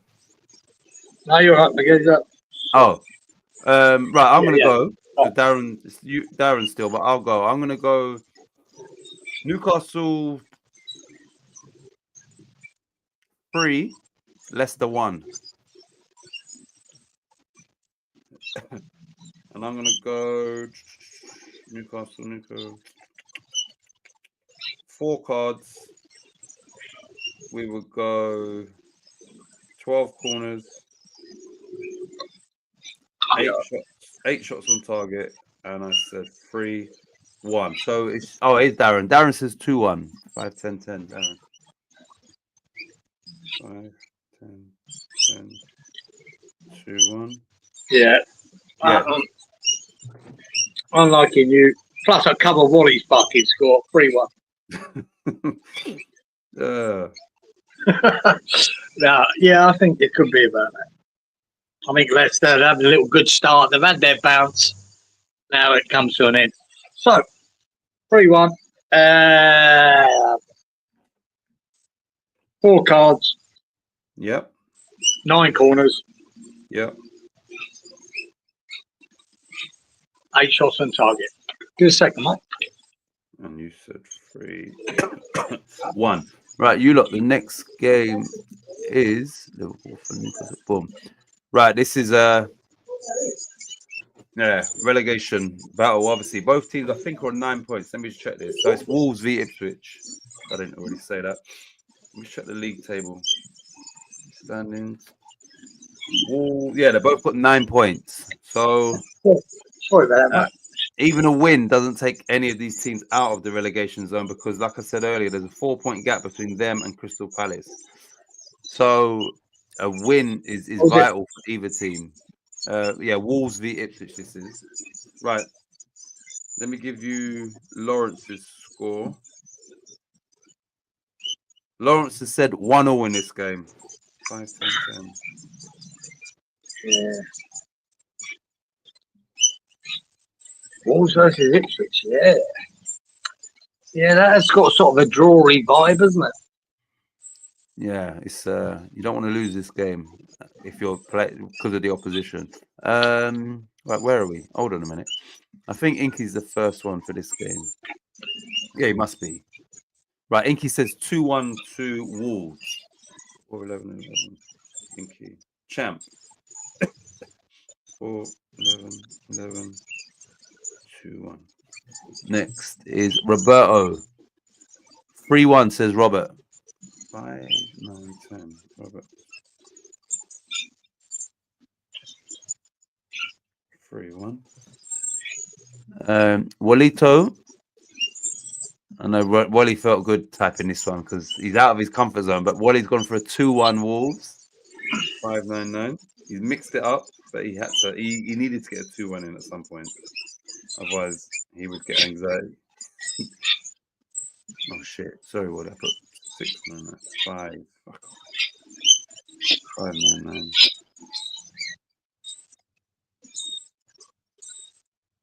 2-1. Sorry. Danny says 1-0 as well. 2-6, and he's only going for 2 cards. 2-6-7. Danny. 2-6.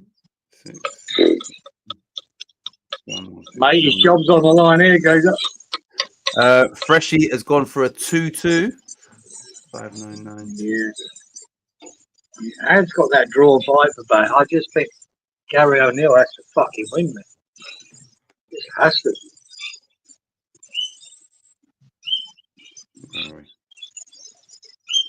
Right. Darren says, I've just drove over the Chao Phraya River to Bangkok. Pronounced wrong, obviously. To Bangkok, and it's 24. 24 bigger. It's about that here, Darren. I'm about 24 now. At 7:40 a.m. Darren's gone for a 1-all. 5, 10, 10. Another draw. There's going to be a winner in this game. Right, it's just me and you, and I'm happy to go. Yep. I'm going to go Wolves. I'm going to go for a fresh fielder. Fuck it. I'm going Wolves 3, Ipswich 2. 3-2. Fuck it.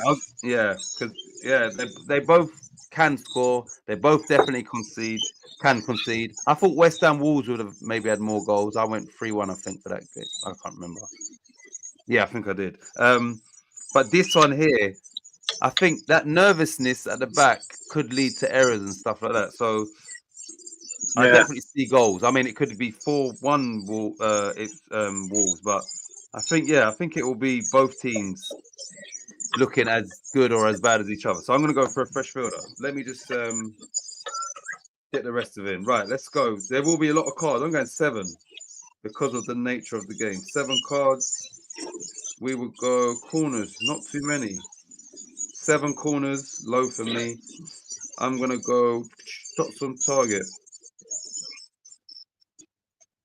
9. And I said 3-2. Yeah.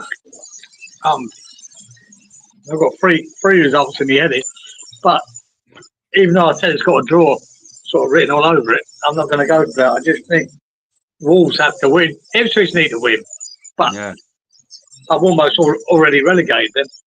They might need to win, but they're not going to. They keep losing by the odd goal, so I'm going to go 2-1 Wolves. Doing a Wally, yeah? 2-1? Oh, yeah, Wally, of course. He's got 2-1 on this one. Yeah, just cover him. Just cover Wally. Yeah. Well, I think it'll be 2-1. Yeah. Well, it could be anything, but I think Wolves will just get over the line. And 6 cards. Yep. Yeah, I'm at that. 9 shots on target. Yep. Corners. Won't be that many, would there? 8 corners. A bit low, probably. Right, you lot. The next game is banners. Nottingham Forest v Aston Villa, Midlands derby. Where is this? What parts of Midlands, you lot, and your geography? Do you know? Forest, is that East Midlands, isn't it? Forest. And Villa are they also East Midlands? No, I think they're West Midlands. Oh, okay. I think. Could be wrong. Right.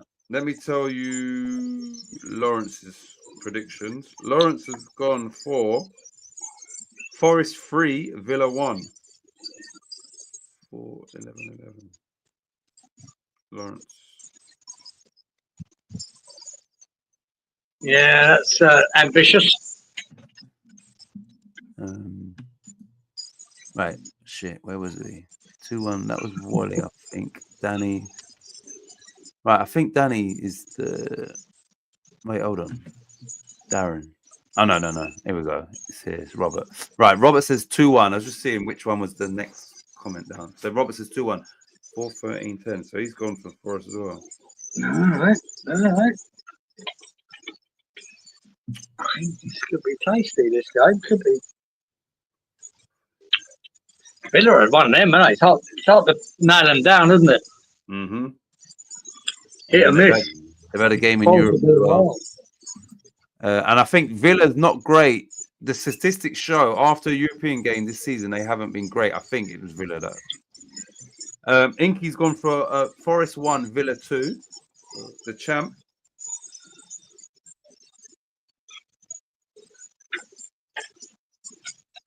One, 2. Okay, yeah, you're right. East v West. Thanks for that, Danny boy. Right, okay. Notts is East. Villa is Birmingham. Yeah. Birmingham is shithole. Yeah, I know. So West Midlands then is it is West. Yeah. Sorry, Ilfond. Yeah. Yeah. Right. Wally's gone 2-2. 4, 11, 10. Wally. I invaded the pitch the first time I went to Birmingham. Gaza. Did you? 4, 11, 10. Yeah. We were losing about 4-0 in an FA Cup game. Trying to get it abandoned. Thought it might be a good idea to invade the pitch, get the game abandoned. Yeah. Did it work? No, it didn't Nah. work, mate. Did you get hurt? Any police? No. My mate had a great photo in the paper the next day. They were slagging us all off. He had his arm around Billy Bonds, my mate Bob Garrard, and that was one of the back pages of the Sunday newspapers. Yeah, and some few choice. Billy Bonds would say, "Look, mate, you're not doing us any favours here. Get the fuck off the pitch." My mate Bob Garrard's a big lump. He's about 6'4". Yeah, it was a stupid idea, guys. Danny's gone for 2-2. Did I miss? No, I didn't.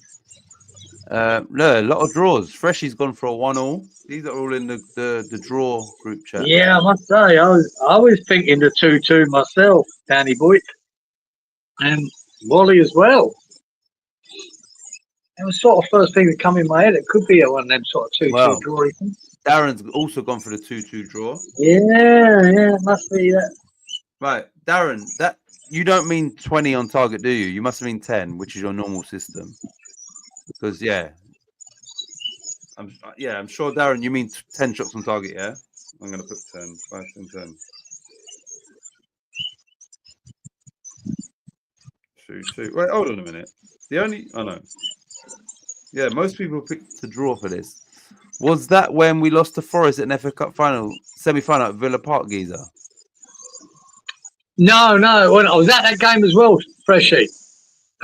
Actually, we got the coach of that game and had a fight against Forest in the car park.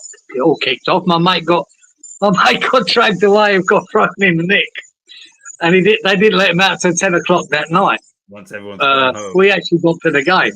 They all kicked off as soon as we got the fucking coach. I was with a lot of lunatics back then, and a load of Forest people come walking through a big mob. And it just fucking kicked off, geezer. A copper grabbed me by the neck in that game, and I fucking threw him off, and I legged it to get the fuck away. Did you get into the game? I was going to miss the game. So you did get into the game? But I did, yeah, I did get in the game. My mate didn't. He was stuck till 10 o'clock at night.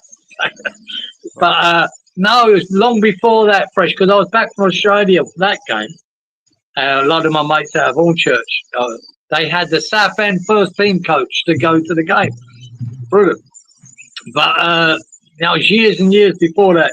Fresh, I would say I would have been about 18. It would have been late 70s. But we're losing, I think, about 4-0 at Birmingham.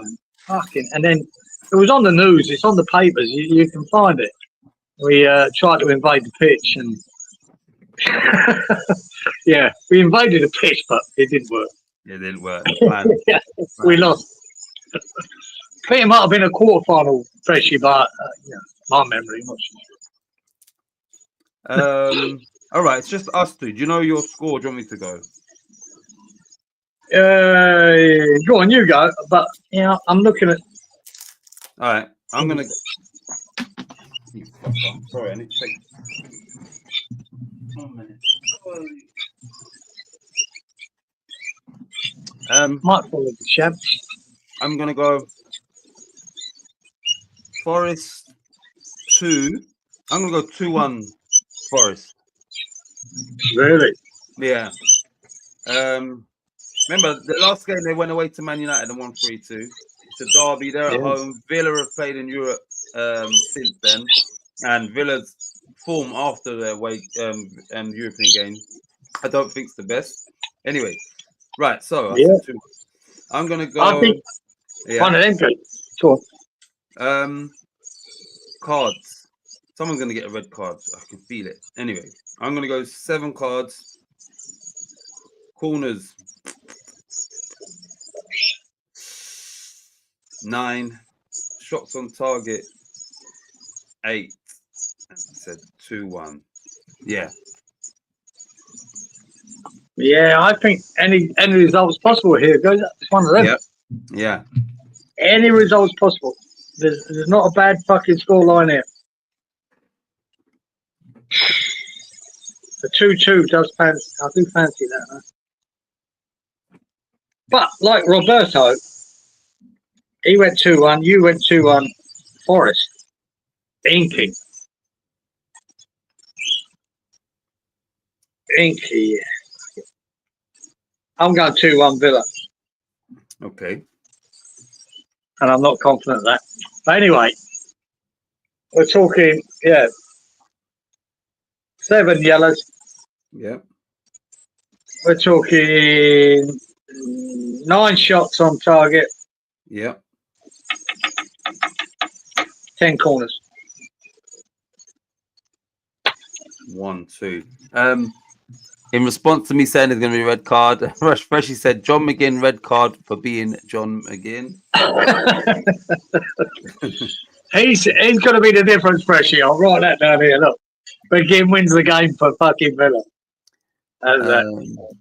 Right. Next game is the what is this? M1 derby? No, not M1.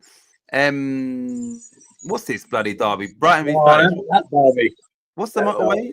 M3. Is it M3 derby? What's this derby, you lot? I think you might be right, but Brighton v Palace anyway, which is not a derby. I don't give a damn. Right.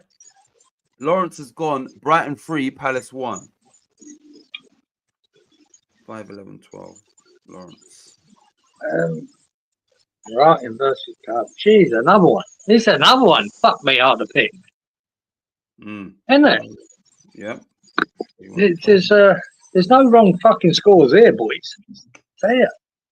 5, 11, 12. Just make sure. Yeah. Okay, cool. Right. Robert has gone for a 2-2 in this game. Yeah. I can see sitting on the fence here might be an idea.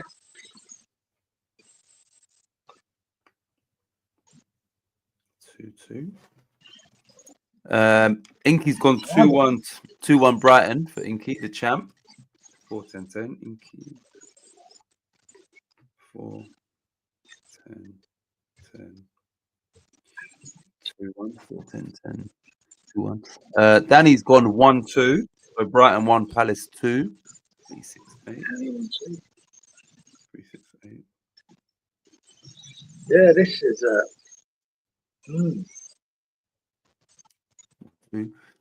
Darren has gone 3-1 to Brighton. Jeez, yeah. And Freshie's also gone 3-1 Brighton. Okay. I'm not so sure they're going to be that good. Right. Wally. Oh, he's here. Wally's gone 1-0. 3-8-10. Wally. What did you give me Lawrence's? Yeah, Lawrence said 3-1. If you got Wally's 1-0, yeah? 8-10, Wally. Yeah.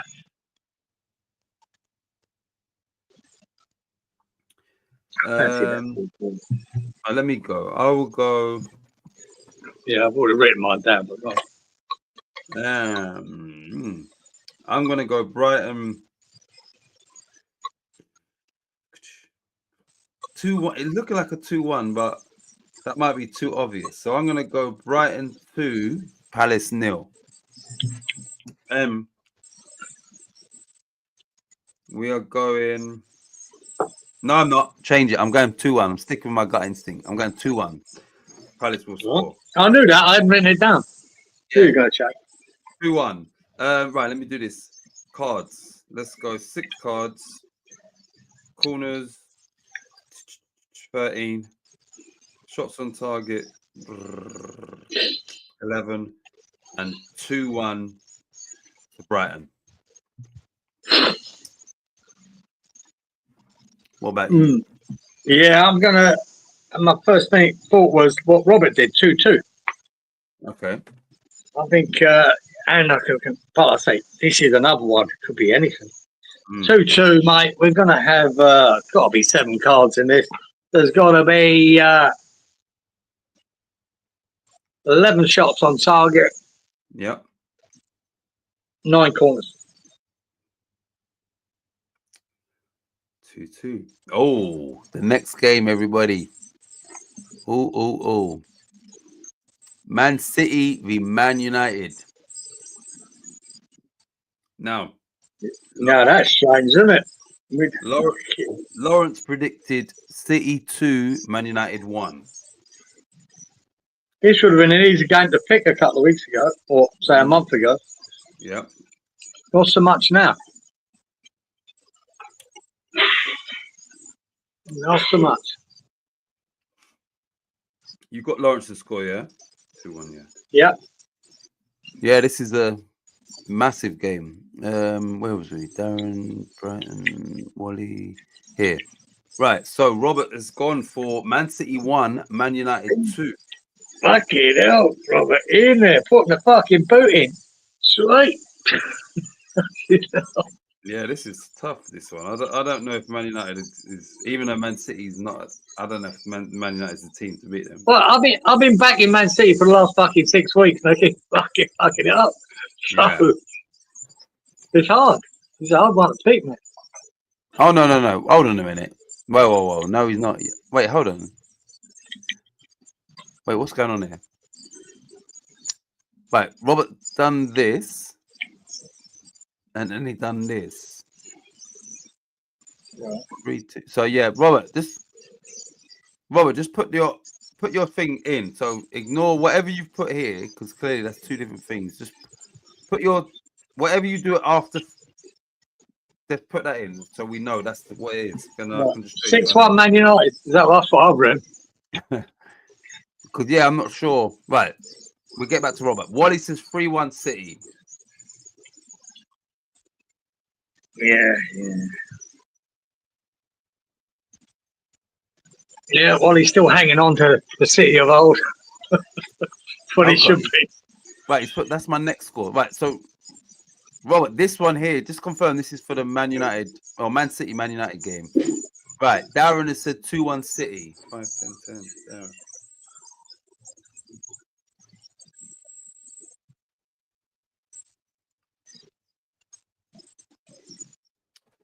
Darren. Danny's gone 3-0. 7, 14, 12. Yeah.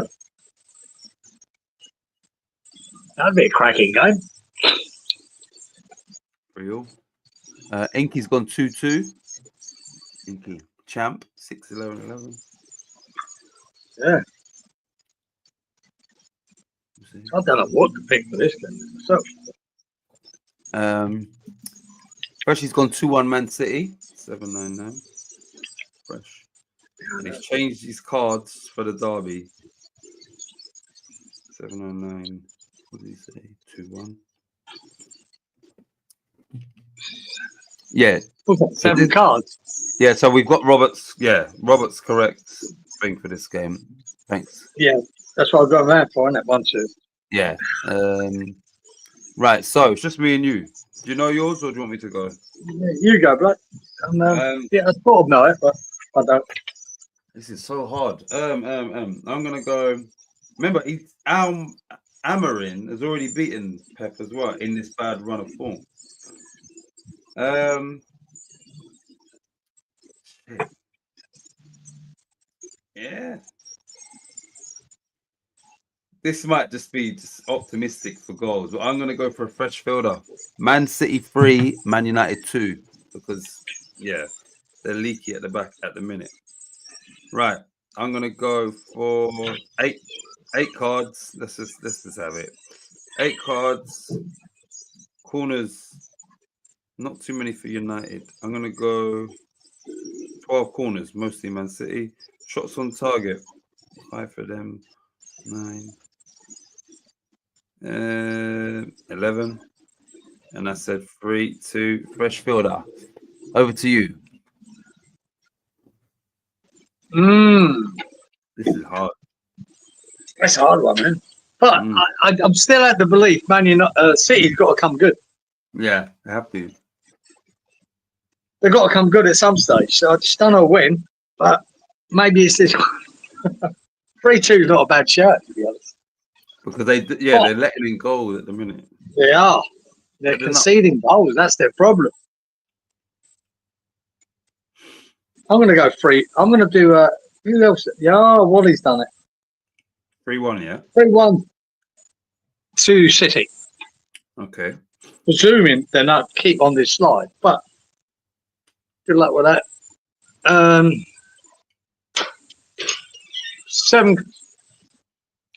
Seven cards. Yep. 12 shots on target. Yeah. 12 corners. And 3-1. Right, you lot. We've only got a few games to go. I'll tell you how many games we've got. 1, 2, 3, 4 more games. Right. Jesus. West London derby. Chelsea v Brentford. Chelsea are hitting. No, they've hit some good form. They're the ones who are applying the most pressure to Liverpool in second place. So Brentford's away form and home form are very contrasting. So yeah, Brentford is not the same team away from home. Right, let me tell you Lawrence's score. But another one, isn't it? It's another one hard to pick. Well, not for Lawrence. Lawrence has gone Chelsea 4, Brentford 1. Never happening. I ain't happening. Goes up. I fucking tell you that. 4-1. Oh no, you don't learn, do you? Oh, shit. I can imagine that. If that was 4-1, Lawrence would be like, homie. Yeah, it might be. I'll cover that. It might be Lawrence. You never know. I watched the show back.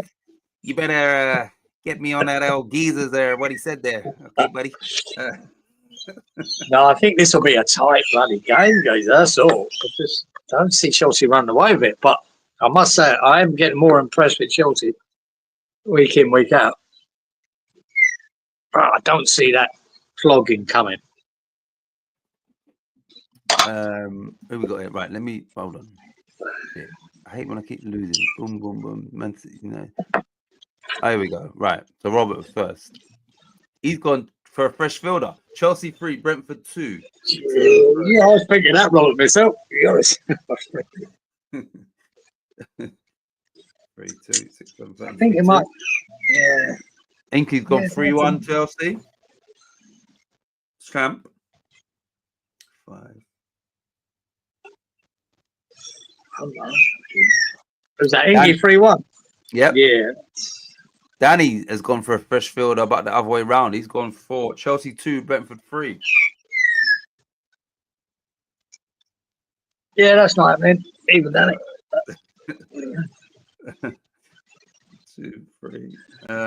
Wally has said 3-1 Chelsea. 4, 12, 10.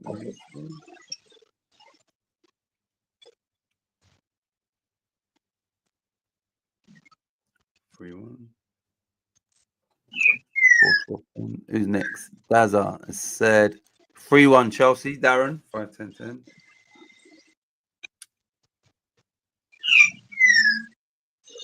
I do think that 3-1 was probably the favourite bookie score. Freshly has gone Chelsea 4, Brentford 2. Ooh, big numbers. Yeah. 4, 2. Do you know?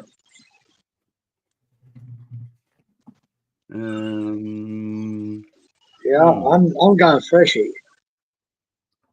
Do you know what you're picking? Yeah, I'm going 3-2 to Chelsea. Another fresh fielder. With Freshie, man. I think it'll be a closer game than a 4-1. You know what I mean? That's all. Yeah. But probably a 0-0. This fucker. No. Yeah, we'll have 6 cards. We'll have 11 shots on target. Yep. Only 9 corners. 3-2. Yeah. A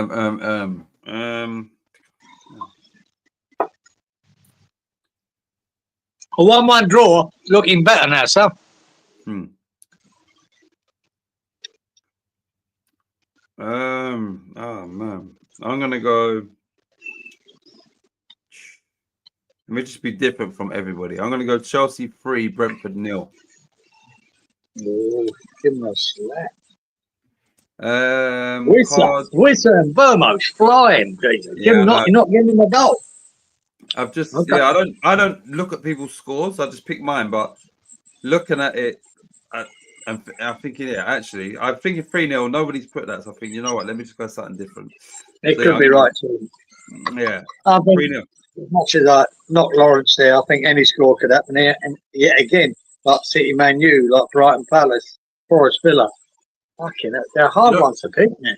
Do you know which score stood out to me? As in, yeah, is the one that's on the screen. Fresh. When I saw 4-2, I was thinking, I'm seeing that happening. So, right, I'm gonna go 6 cards, 12 corners, 11 shots on target, and 3-0 Chelsea.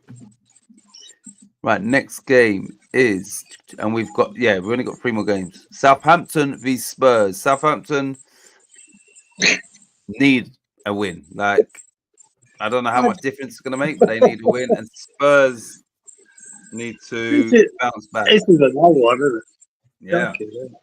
Yeah. Lawrence said Southampton 0, Spuds 3, 4-10-12. Lawrence 4-10-12. 4-10 off. Fuck me, man. Spurs are struggling so much. They've got that many injuries, guys. Half the team's missing. But Southampton are shit. So, do you see that corner, guys? Southampton want to send him back to West Ham in January. Yeah, I saw the heading of that today, I think, actually. They can't even get a game at Southampton, the worst team in the league. Yeah, that's bad. Robert has gone Southampton 1, Spurs 3. Yeah, if you can't get a game for Southampton, then yeah, it says a lot, doesn't it? Exactly. Right, Inky the Champ has said Southampton 1, Spurs 2, 4-10-10.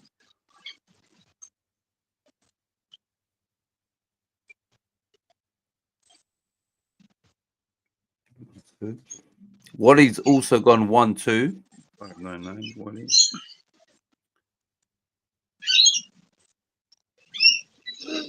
Right. Yes. Danny has gone Southampton 0, Spurs 2, 3-11-11. Danny.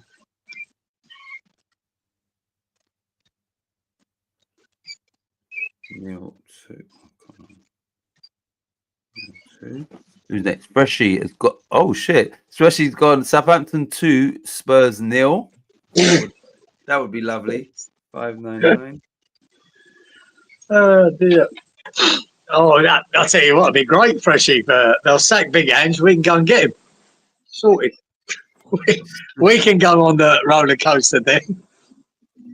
Darren has gone 1-3, 5-10-10.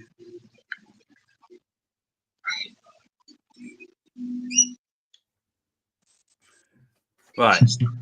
I've got a feeling Southampton's going to win this game. Yeah. Yeah, like, because I'm thinking of Ipswich. I'm thinking of Crystal Palace. Them teams hadn't even won a game. They beat Spurs.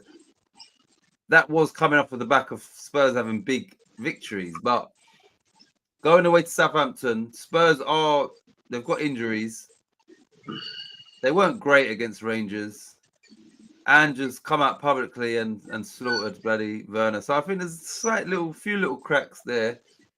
And Southampton are decent in patches of games. And if they start well, then maybe Spurs could be like, oh shit. Like if they can go ahead early or go ahead in the game. So I'm gonna go Southampton.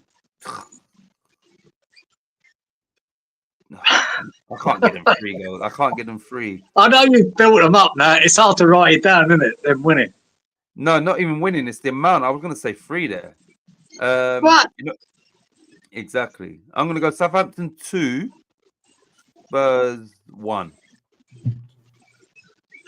Okay. And I'm going to go for 6 cards. No, 7 cards. Sorry. No, 6 cards. 6 cards.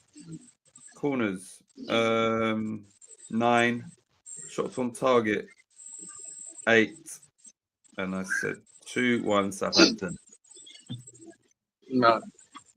Yeah, I wrote mine down earlier on. Yeah, he did Freshy. Yeah. I didn't. Oh, he was fucking horrendous. But he's been horrendous in a lot of games, and that was just in culmination against fucking Rangers. Yeah, he's had enough. And yeah. Shit. I think Kulusevski will win Spurs the game, so I put Southampton 1, Spurs 2. Yeah. They'll nick it. Yeah, they'll nick it. They'll win it. No, say the one shining light they have got is Kulusevski. Fuck me, but God knows what type of team that they're going to put out on them. There's so many missing. But there you go, 2-1. I think we'll get the 5 cards. We'll get 9 shots on target. Yep. Corners. I don't think there'll be that many. Maybe, yeah, go another 9 corners. And you said 1, 2. Right. Now, West Ham are once again on the Monday Night Football. We've won both of the games this season, Newcastle and then Wolves. We are away to Bournemouth on Monday evening. So Bournemouth v West Ham, you lot. And I can tell you what Lawrence said. Lawrence says 2-1 West Ham. So 1-2 from Lawrence. Bournemouth in great form. Played some good football as well. Jesus Christ. Lawrence. So it's another game, guys. I just, fuck me, man. How do you pick West Ham for this to win it? Yeah. This is. Give me 30 seconds. Come on. 1, 2. Right. What we got here? Werner and Harrison. Right, cool. So it's this one. Robert 2-2. 5, 13, 12. Robert. 5, 13, 12. 2-2. Roberto. Inky giving us the win. Love that. Danny, I've seen yours. 5, 10, 10, 1, 2.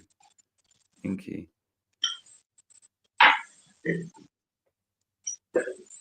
Chat.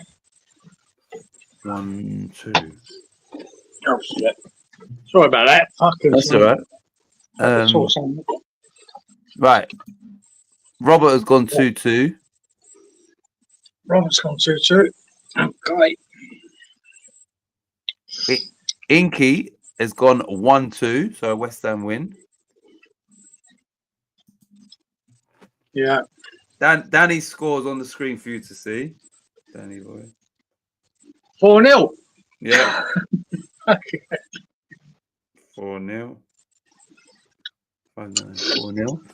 Wally has gone for a 2-1 Bournemouth victory. 4-10-10. I've seen Freshie. Here's Freshie's response to that. Wally. Yeah, that surprised me as well, Shorty boy. Get now. I told you, we should have given Wally a fucking Wolves win last week. Got 15 points on it. Okay. Yeah, I think Wally's doing what I do in a lot of the games. He's taking away, the West Ham thing out of it, and then just saying, okay, what do I genuinely believe this is going to be? Yeah, I always do that. Yeah. But I don't know with this one. Fuck it. Right. Well, Freshie has gone Bournemouth 1, West Ham 3. 6, 12, 12. 1-3. Yep. 6, 12, 12. Again, this is a game where West Ham could turn up. and do the job. Bowen could be on fire. Kudus could be on fire. We could score goals, And we but could we definitely let them in. Yeah, definitely. He said, "Look, Wally said West Ham are in chaos," which is true. Wally never has us down to lose. Exactly, that's how bad it is. Because it wasn't convincing against Wolves. I'm thankful for those points.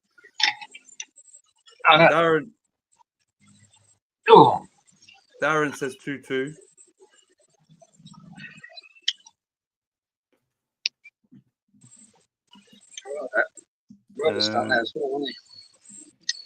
Right, it's just us two. You want me to go? Yeah, man. Right, I'll sacrifice my points for this one. I'll sacrifice the points, and I'll go for a 2-2. I remember we had a 2-2 there, maybe 2 seasons ago.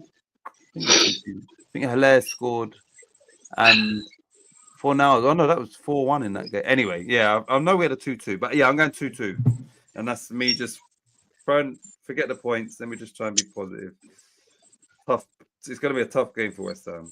I'm going to go 5 cards, corners 13, shots on target 10, and 2-2. Wally says it's away and Bournemouth are playing well. Exactly. Like I said, I'm just going to go with neglect the points and just try and be positive. Yeah. Kluivert is fucking on fire. Yeah. Really playing well. The last few games I watched him. He will score. Kluivert will score. Here's my prediction, mate. Kluivert will score. Yeah. But I'll tell you what, I'm going to try and stay optimistic. What did you say? What did you put? 2-2. 2-2.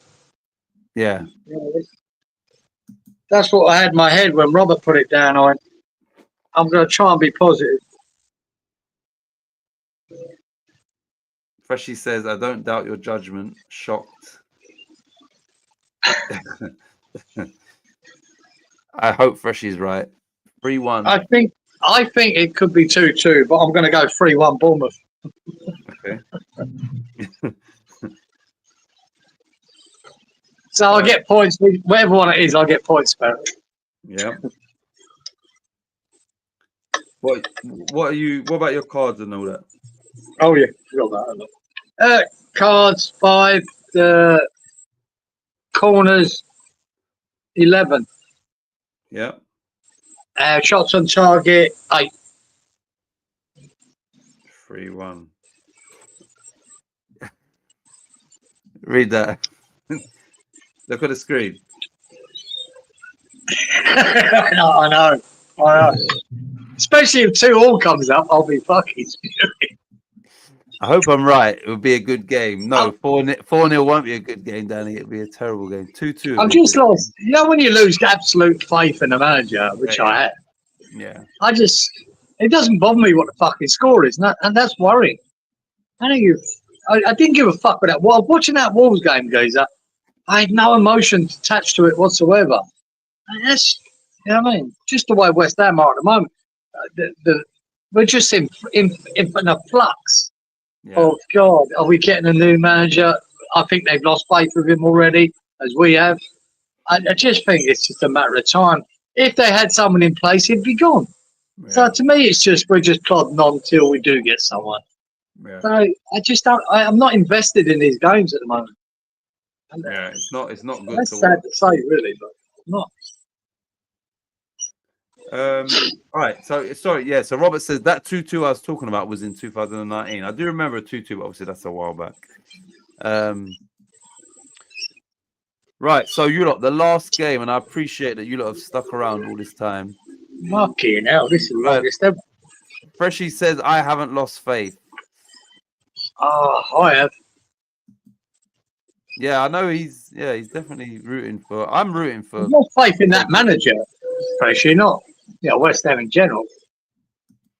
We're always West Ham. This happens to us a lot. You know what I mean? Over the years, you know what I mean? I am pessimistic, right, when it comes to West Ham, and there's 50 years of that. But I'm not a defeatist. But I Yeah. just think these sort of games where you've got a manager that's just hanging on by his fingertip, I can't get invested. I don't believe he's turning it round. I don't believe he's going to be the manager for us in the future. So I'd rather just get him done, put an interim guy in there, whether that be Kevin Keane from the under-21s or Mark Noble, and wait till the end of the season, and then please bring in someone that actually can make a plan. Give me something to believe in. This guy doesn't. Yeah, absolutely doesn't. I'm sort of at that. It's a shame, but that's where I'm at. That's why I'm going 4-0. They sack him after the game. I believe, like I said, it's inevitable. But I would love to be proven wrong and he does turn it around. I'd love it. But I do believe it's an if, not when. Yeah. You know what I mean? It's just when we do it. It's not anything. It's going to happen. But Right. Again, I don't trust them to bring in the right person. If we get rid of him, even if we got flogged at the weekend, I mean, we get rid of him. I don't want us to knee jerk some fucking manager in. Yeah. That's even worse. That could be end up even worse. We're not getting relegated. Even under Lopetegui for the rest of the season, we're not getting relegated. I'm not worried about that. I'm just worried about what I'm watching every week. It's shit. Yeah. It's hard to get excited. The last game is Preston v Leeds. And Roberts. What's the deal on Preston? Any idea? I'll tell you now. Right, Leeds are second in the table, doing well. Preston are currently 15th on 22 points. The Leeds are 19 points above them. Preston in the last 5 games, drawn 4 and won 1. Their home form, not great. Home form, last 5, drew 3 and lost 2. Leeds away form, lost to Blackburn. They beat Swansea 4. So Leeds away form is a bit indifferent. So Leeds will be slight favourites, not slight favourites here, but if they are going to win, I think it might be tightish. Yeah. Right, let me tell you. Right, you got Roberts 1-2, yeah? Robert 1-2. Okay. Lawrence has gone for 2-1 to Leeds. Number 1-2. Hold on a minute. He's got it written down as 2-1, but then he's got Leeds, so he must mean Leeds to win because he means Leeds. Right. Lawrence. Right, I'll do yours in a bit, Inky. Leeds have 4 wing backs and are all on late fitness tests. Danny's going. Hold on a minute. Danny's going 1-0 to Preston. 5-6-9. Danny.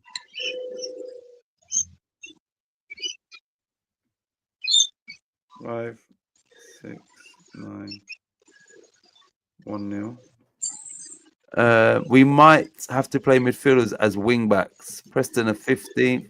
Right. Freshie says Preston 2, Leeds 1. 599.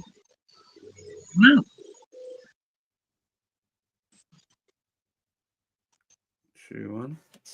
2-1. Wally says 1-2, so Leeds to win that. 4-10-10. Wally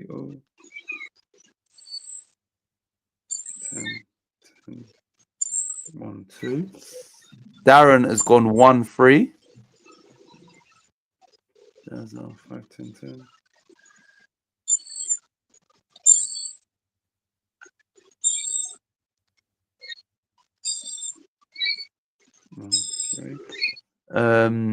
No Leeds. Okay, no. Danny's going for Leeds to win. So 0-1 for Danny. Right. 0-1. Yeah, I thought that did raise an eyebrow from me, that one.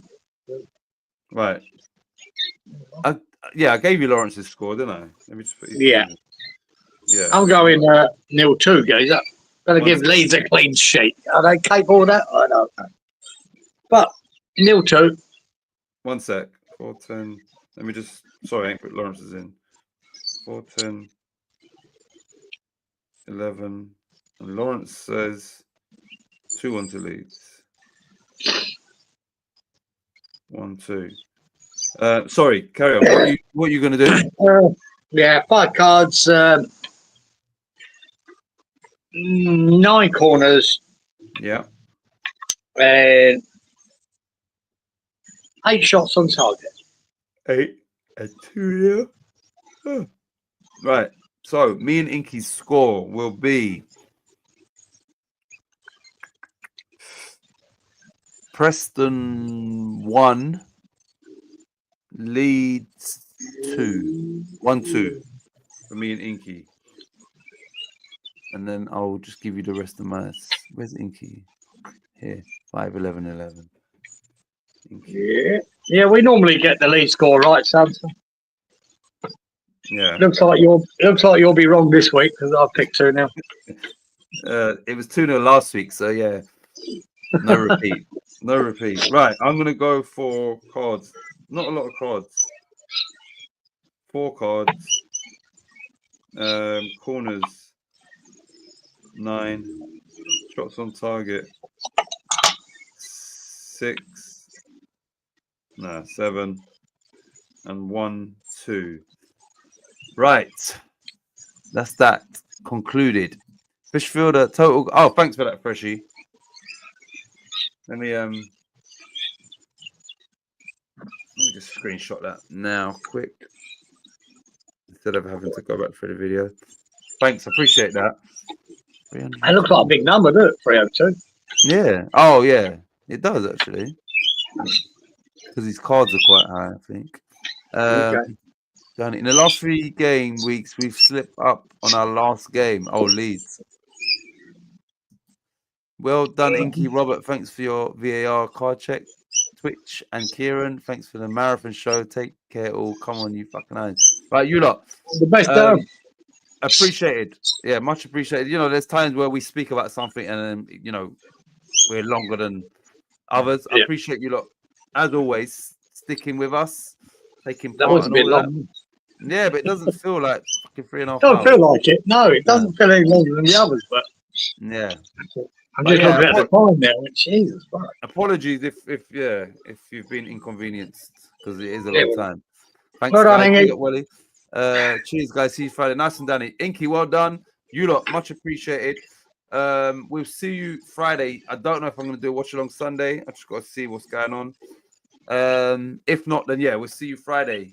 Yeah, ciao. You lot, I've taken up too much of your time already. Show flex by great show. Nice one, Freshie. See you, Freshie.